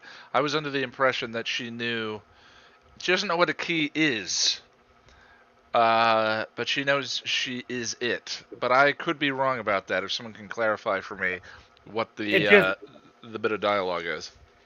It just seems like the episode where she's in with Spike and he's reading what the key is in a form of a sister, and she realizes who she really is, and she goes home and starts cutting her arms. Is this blood? And freaks out. I thought that was when. Well, that's the big turning moment. The way the scene is played at the end of Triangle is she now knows something is up. But it's unclear exactly what it is. And I think we're supposed to read that her contradicting Buffy in the presence of Glory is capitalizing off of that scene. and secrets being kept from her. I mean, Dawn can be bratty as it is, but I think that the exact that those two scenes are connected in that way. At least that's been my reading of it. One builds off the other. So yeah, I do like this episode. I do think it's kind of interesting that the council would just take Buffy up, like, you need me, I need Giles, reinstate us or we're done, without a bigger fight, but it is what it is. Well, I mean, bluff called, right? If they had just I think it was someone who said, why didn't they just tell her, you need to be under our thumb or we're not giving you the information? Because I think that for one, it shows that they need her. That way of posing things demonstrates that they need her, where the way they framed things in this particular scene, the framing was always that she needed them. And that's a much more powerful position to lead from. Even if they convinced them, they convinced the Scoobies that was the case. And so I think that bluff being called was inevitable, but I think that had they not led with this sort of, again, Machiavellian, Rasputin's mentioned in the episode, which is why one's Russian, and never mind, but words, Russell, I lost words. Help me out. It's all right. I do that all the time. Yeah. The knights and the monks, which the monks aren't in this episode, but it does bring up a question of what is their purpose after the fact, after the key has been used. What are these thousands of knights supposed to be doing now? And what would the monks? It's stupid, but it's crossed my mind several times. I mean, you have a purpose in life, and that purpose is over. What's next? Yeah, well, I mean, as is the part when your purpose and meaning is bequeathed to you by someone else, or as opposed to something that emerges authentically from your own identity. I think that's a risk that we run. But again, I think when we look too closely at the Knights, some of that kind of falls apart a little bit. Again, they feel a little less additive to me than some of those other ones that were going on, but yeah, I guess it is kind of an inevitable. As deep as we go, those questions do come up. And a better question is, why wouldn't the Watchers Council have any information on these guys? The reason I ask that is they know exactly how the Slayer was created. And in some instances, they know who's going to be a potential. Hence, Kendra had a Watcher beforehand. You're telling me that nobody saw these knights coming, or the monks that was protecting this key for 1,000 years? Well, the other thing that's suddenly confusing to me is they say that Glory was one of 3 gods in her dimension and was kicked out by 2 of them. If you're gonna kick her out, why evict her with a key to the front door? That's a good question too. Isn't that something you want to keep in your pocket? I'm not sure why you do that with this particular situation, but again, it's just fun to look at. It's the theater that we're interested. Once you look behind the backdrops, it's something different. Yeah, I think my biggest highlight was my first comment. I do find Buffy's comment here, which mirrors the first's comment, to be very, very interesting, and I don't know how to read that yet. And I got time to re-examine 7th season, so I think that's what I got for you, buddy. Yeah, I appreciate you joining. Let me go over to Boris. Mr. Boris, hi. Hello. How's it going? It's going okay. I'm a little tired. Well, welcome to the club. Yay. Oh Yeah. God, was I just that person? You're tired. No, sorry. I'm sorry you're tired. Checkpoint. Many criticisms. Tell me. Give me what's on your mind. All right. Well, I guess just to start off with, to clarify one of the past points, it wasn't actually Jeffrey Combs playing Jinx. That was I don't know what happened, but there was a misinterpretation. It was and Russell also got the actor name. It's let me just get it out here. It's a guy called Troy Blundell is the guy who plays Jinx. So that's just to clarify that. Make sure that we all know who that is and stuff. All And right. to go back, so yeah, and I guess to link back to DS9, we have Mr. Harris Yulin here. It's neat that you guys have now seen the duet episode because that's the main thing I know him from, and he was pretty good in that episode. He was a very I mean, for instance, playing the judge in Ghostbusters 2, which is a very different part from That's the main other thing. Quentin Travers. He was in a lot of. He was. I always think of Richard Jenkins. Richard Jenkins is sort of the modern iteration of that guy. He's in everything. Every time Richard Jenkins shows up in something, I'm like, hey, yeah. I mean, the Richard Jenkins category of awesome actor. Exactly, the Richard Jenkins category of character actor. But he's definitely one of those that, at least around that time period, I remember him just seeing him in everything. But you know, the beauty of his kind of performance is, he becomes that Cardassian. I think he's perfectly convincing as the judge in Ghostbusters 2, which is a big, broad role, but so is Ghostbusters. They're literally walking down the street in the Statue of Liberty at the end of the movie. Oh yeah. And speaking of that, watch you guys, because you mentioned that you didn't recognize him without the beard, and it's like this is the only episode he actually has the beard as Quentin, so it's kind of interesting. Yeah, because he didn't have it in Helpless, and he doesn't have it in Never Leave Me. It might have just been the makeup then. I wasn't picking up on. I mean, the Kardashian stuff's great makeup, but also he looks younger, even though it's the same time period that the. This would have been. This episode was 2001, so that would have been like 8 years after that episode.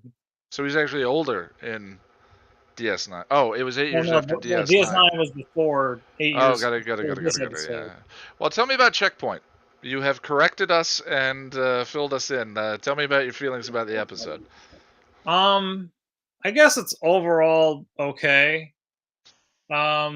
There's some pretty solid scenes in there, like the interrogation stuff's pretty good. The scene where Glory's at Buffy's house is pretty good. Like, granted, I'll get to that in a second. That scene has a bit of that mayor in the library energy, which is I mean, it's a similar kind of trope that they're executing in both of those scenes. Once the mayor comes into, I love that villain into sacred spaces kind of execution, and the mayor walking into the library is a great example of it. Yeah, although and I guess this kind of ties into one of the previous points where the Ben thing was part of this was a little redundant or repetitive, because it's like Glory just somehow found Buffy's house really easily, and that was a little weird. Theoretically, she could have found it in the phone book that she had in Shadow, but it's a little weird that she made this big deal about how she needed Ben to find Buffy, and then she just is able to find it seemingly pretty easily without any real consequences. Well, she may have discovered that. I mean, there's a simple headcanon for that, and it's Sunnydale. Well, let's not forget the prom and graduation and everyone acknowledging who Buffy is and what she did for the graduating class with the lowest mortality rate in Sunnydale history. I get what you're saying, but that one's not a problem for me. Yeah. So yeah, I guess with the Knights of Byzantium, these guys, I don't think I really realized how lame they were until people pointed them out in hindsight, because like it's one of those things where like you kind of go along with it at the time, but then you kind of look back and you're like, wow, these guys really didn't affect anything until Spiral, and it's just like, ugh, kind of lame. And I also Ask Ars fan 2011 in the chat had a good mention of sort of what they're supposed to represent, which is sort of like religious dogma versus this versus that. There's a lot of ideological representation, I think, going on in this season. But again, I think the cart leads the horse in a few cases, and the Knights definitely feel that way to me. Yeah, like in a way, it might have even just been better if they just showed up in that one episode, because like where they actually did anything, because like they just kind of randomly showed up in this episode, and you can honestly remove them from this episode, and you wouldn't lose much. And like, no, Glory is scary enough from the storytelling standpoint. We didn't need another. They don't bring anything more intimidating or interesting to the table than a freaking god. We have a god. We don't need men in Renaissance Fair outfits chasing after us on horseback. Or as fun. They are. I will say, they are more fun than the Initiative. I like the Initiative though. They have cool spy stuff. And like, do they? They got the cool guns, and do they have stuff from Goodwill taped to props? They got the chip. They gave us the chip. We all love the chip. With a zip drive in the chest. Oh well, I mean the spike chip. I'm just saying, like, we don't. I'm not a fan of the race to the bottom comparisons, so I'll go ahead and stop. But to each their own. Yeah. Yeah. So yeah. And fun side tangent on that is I was in another Buffy conversation with a guy that was recently watching the show, and like at some point he referred to the Knights as the Knights who say knee, and from the Monty Python thing. Yeah. Which the timing was good because I had recently seen Holy Grail, so I was like, yes, I got that reference.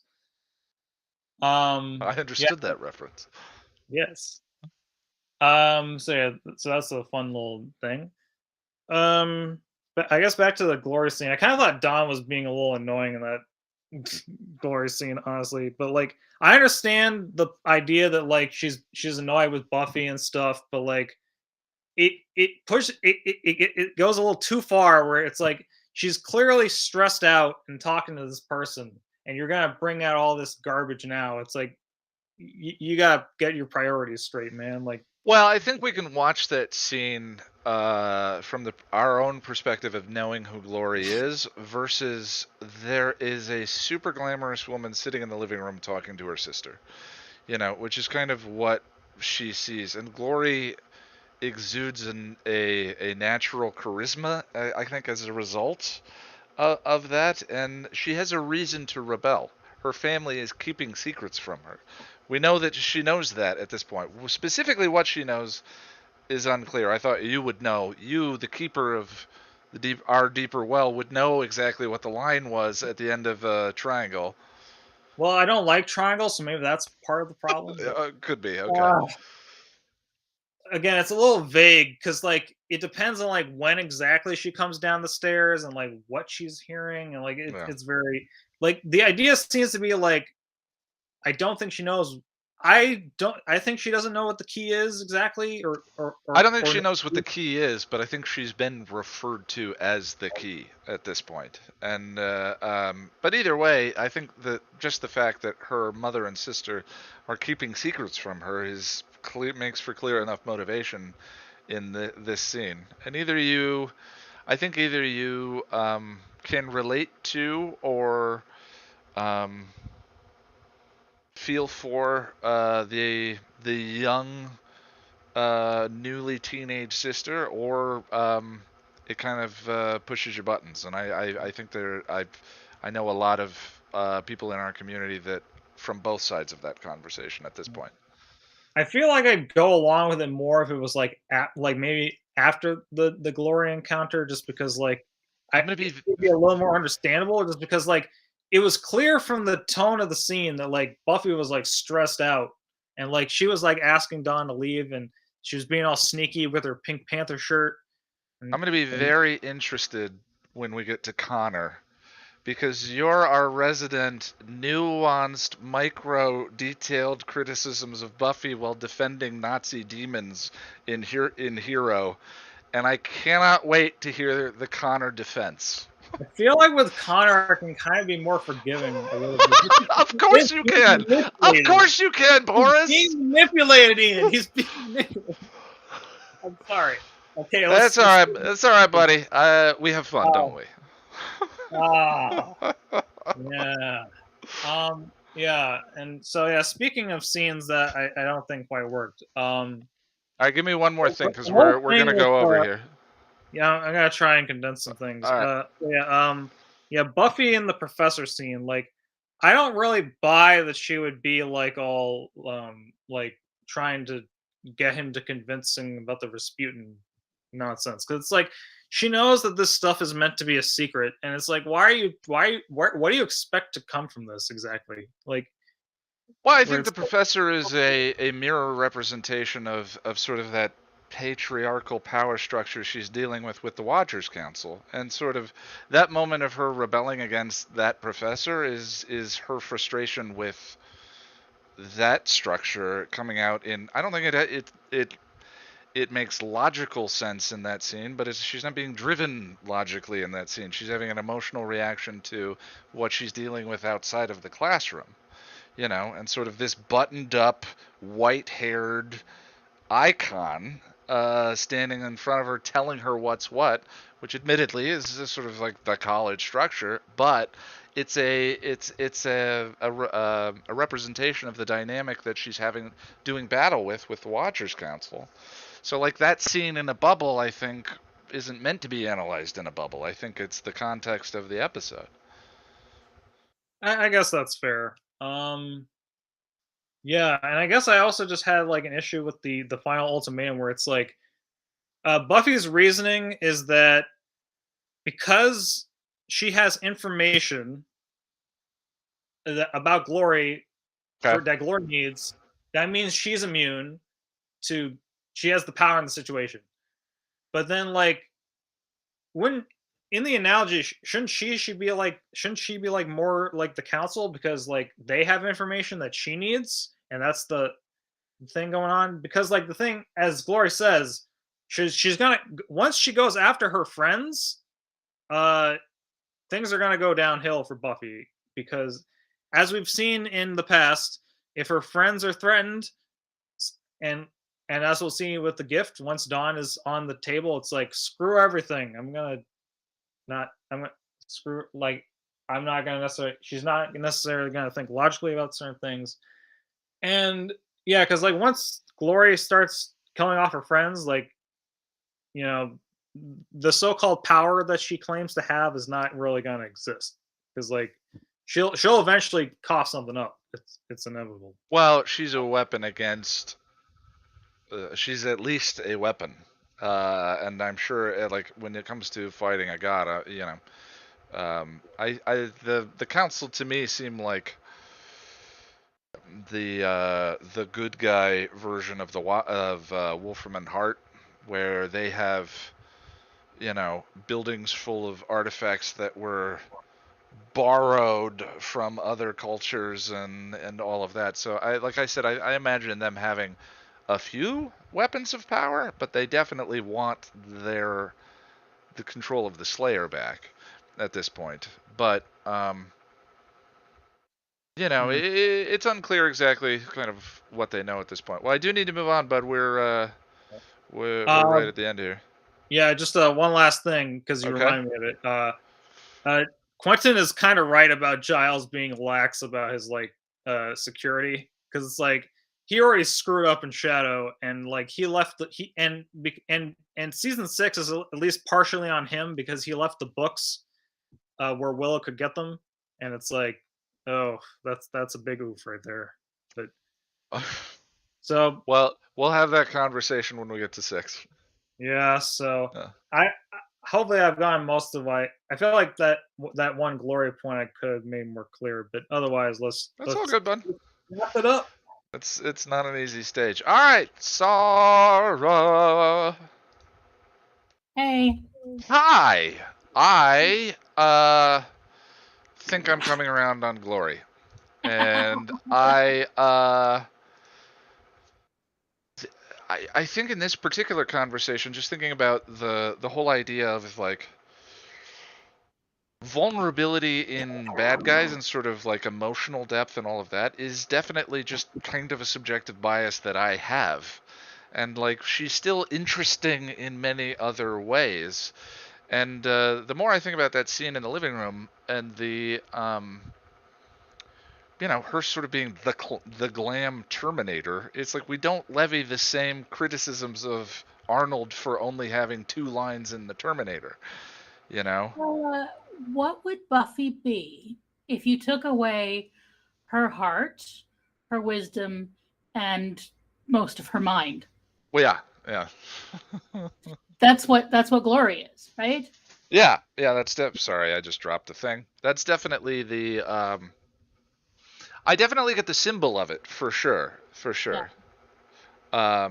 But I've been thinking about you talking about her being a drag queen. To me has definitely had me thinking about her in sort of a different light than I have in watching the series previously, which is great. Again, that's always the experience that I'm looking for with the things that I didn't necessarily grok with the first time through the series.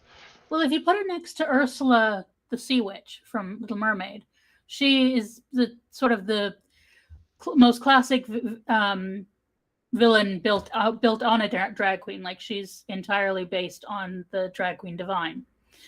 It's a similar sort of thing. Like she is all glamour and performance and no depth. And I think the glamour extends to, I think there's a reason that when she brain sucks, her makeup gets polished. Like, because it's not makeup, it's glamour. It's the magic. Because that's pretty much all she is, even if she likes buying shoes. Like she's just power and glamour, and nothing else. And yeah, I mean that's the thing. Drag queens, the idea is it's all performance. And there's a glorying in the artificial. So the shallowness is kind of the point.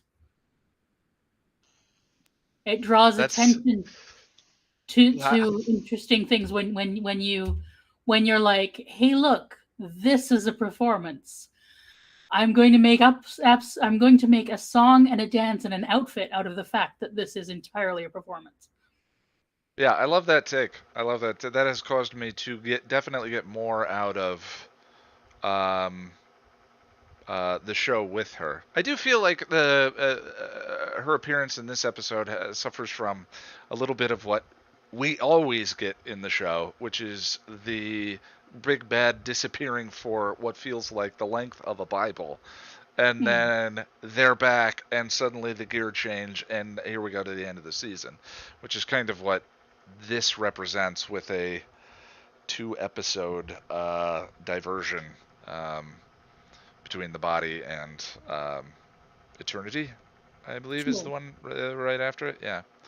Well, anyway, I didn't mean to hijack any point you might have had. Tell me about Checkpoint and how you feel about the episode. There's so much to this episode, but a lot of it I put into the video I did about Suits. So talking about why Travers does look like he walked out of Oxbridge in 1970 something. Okay. Yeah, if you want to link that in the chat, by the way, as we're wrapping up, so everyone can take a look at that, that'd be share Jack, it out. Could you do that? Thank you, sweetie. So, but on a lighter note, I've got a theory. That phrase will never be usable again. Go ahead. On the Knights. Okay. This is my entirely serious and not at all silly theory that they are a secret order of stuntmen. Uh, who Okay. have created, who I have created a fiction of being, umpteen million years old or whatever, and have for some reason named them out themselves after Byzantium, which I don't know why. I mean, what possible connection could a bunch of mostly white boys have to, Constantinople? Yeah. Medieval Constantinople. I don't know. So yes, my very serious theory is that they are an order of stuntmen. I firmly believe in whatever headcanon gets you to ignore the distractions. I like it. Because they are completely ridiculous. But with the Watchers Council, okay, we talk all the time about patriarchy, but there's actually sorry to dump this on you on Friday, late Saturday, but there's a different word that we should be thinking of them in terms of, as well as patriarchy. That's hegemony. I wish if I was in the writing room, I would have had, much as Buffy and the Prof has thematic resonance. Mm-hmm. I think it would have been really interesting if she'd been in a lecture about Gramsci and manufactured consent. Okay. Anton, this Italian guy Gramsci had a lot of theories about power. He was kind of like Foucault before Foucault was a thing, and just the way that power operates. And the idea of the hegemony is that the dominant power maintains its dominance by making and especially when the dominant power is sort of a minority, like say rich people, they maintain it by manufacturing consent, by convincing the majority and the powerless that they are in fact consenting to the culture. The way that the Watchers Council try to manufacture the illusion in Buffy that she needs them, and the way that they maintain the kinds of power that they maintain are they're all soft power. It's all manipulation. Sure. There's no so to do anything practical, they need the Slayer. They need their tool. Mm-hmm. But their main interest, as with all power, is power protects itself. So they have these tests and these things that are designed to make the Slayer and the Watchers believe that they need Quentin, that they need that they need the power, and that they are consenting to being treated the way that they are being treated. It's interesting, like the way I love where you're going. The way you were describing it definitely reminds me of the Angel season 2 arc, and sort of the way that Wolfram and Hart are manipulating Angel, and the the choice that Xander rejects in Triangle. The thing that Xander realizes that Angel does not is to choose not to choose is a choice. Yeah. And that's powerful in many situations. And it's very relevant to the end of the gift. And the choice that's put in front of Buffy. So I love it. Yeah. I love it, and I love that mirror. I hadn't thought about the Watchers Council being sort of a mirror structure to Wolfram and Hart, which is the same sort of thing I think that you're describing, is maintaining power for power's sake. They have no end goal, no intention of winning. Yeah, and I don't even know that they're a mirror, because I don't know that either the Watchers Council or the or Wolfram and Hart have either evil or good intent. Their intent is to maintain their power. Right. the fact that they don't care who gets harmed is what causes the evil to happen. Yeah, the difference is dogma, really, and nothing else. Yeah, the tools we use. Yeah. Yeah, exactly. And yeah, so yeah, the way that they make her play the game, one of the things that one of the strategies of the hegemony is to present all choices as binaries. Make it feel like you have to choose between two things to erase other options, right? Yeah.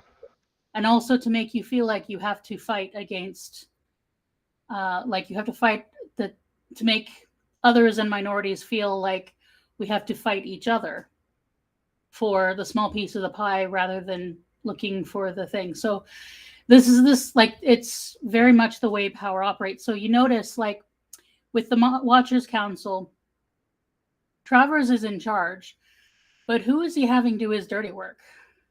We have a Desi man and a woman, and also the guy who looks like a James Bond villain. Yeah, which I've seen him in a few comedic pieces, so I always think of that. But yeah, the turtlenecks, yeah. The turtleneck and the matching, it's just so 60s Bond. Yeah. It's hilarious. Again, as Emmy and I were talking, there's definitely a lot of American representations of English here, just American go-tos, which I don't necessarily acknowledge in the episode guide as often as I do other things that I acknowledge, but they're definitely there. There is, but there's also very particular references that do work, not just as American impressions, but because the way they look and the way they act is extremely Oxbridge, which is Cambridge and Oxford. Okay. So it of course it's completely foreign to people who aren't in that circle. My grandfather happened to be that, like, he hated it, but he came from that world. Yeah. And would have been was a little older than Travers would be at this time, but in that sort of vein. My uncle is as well the same sort of thing, and he does wear suits like that. My uncle does. He's a retired professor of philosophy, and that's not far off from how he dresses. Huh. And so yeah, there's a lot of class in there, as well as, and yeah, the hegemony is bound up with the patriarchy because it's, that makes sense. Yeah. In the same way that it is with white supremacy, like these are all heads on the same hydra. It's trying to, maintain power over the masses by the few who have the power, convincing us that we must fight each other, or that we don't deserve the power, or whatever. And so when we have Buffy standing up to that, and yes, they back down, but one of the things is, one of the strategies of the hegemony when dealing with resistance is to try and appropriate it, to capitulate and change directions. Like when it meets an immovable force, it has to surrender, but it only has to surrender so much. Yeah. And then, yeah, it's not like the Watchers Council go away after this episode. So no. Yeah. They only go away when they meet a bigger evil. Yeah. Well, is there anything else you want to throw out about this one? I appreciate you being patient after the multiple technical difficulties that we had in this one. I know we're not over because of you guys today. I don't know. I could probably talk more about it, but I think we're all tired. I just love Buffy's white fluffy coat, and the taking it off with the black top underneath is just absolutely marvelous power move. Well, Jack shared the. I need to do a critical rewatch myself. I'm noticing that the rewatches that now that we're past where I am in the episode guides, the rewatches that Jack and I do live need to be backed up by one that I do with just myself. But yeah, definitely dealing with some exhaustion myself. I appreciate it. What's the episode we're watching next week? The next Angel one is Thin Red Line? Blood Money. Blood Money. Okay. Thank you, Sarah. I'm sorry to cut you off. Man. All right. Well, let's go ahead. Let's go ahead and wrap up. Blood Money next week, or not next week? 2 weeks. 2 weeks. Yeah, 2 weeks. And On the 9th? we talked before the stream about kind of where the next episode guide is at. Hopefully, I have something for you soon. And I will be in Lonnie's writing stream, comments in Lonnie's writing stream. If you have creative work you're doing, things you're working on. We had people who were doing the dishes and singing along, and want to do some 25s and need some support in getting stuff done on a Saturday morning. Chipperish, the Chipperish YouTube channel streams Saturday morning. I'll be there working on episode guide scripts. Come and get some stuff done with us. That would be excellent. And I think that's it. Thank you, everyone. And again, thank you, those of you who were sat with us through the technical difficulties. We'll be on Zoom next time. There may be a small client install that you'll have to do when you use the link, but I'm sure a lot of us have been to Zoom meetings during quarantine, so you probably already have it. Thank you, everyone in the YouTube stream. More to come. Definitely just, yeah. I don't know how to exit when I'm exhausted. Cheers, everyone. We'll see you in 2 weeks. Bye, everybody.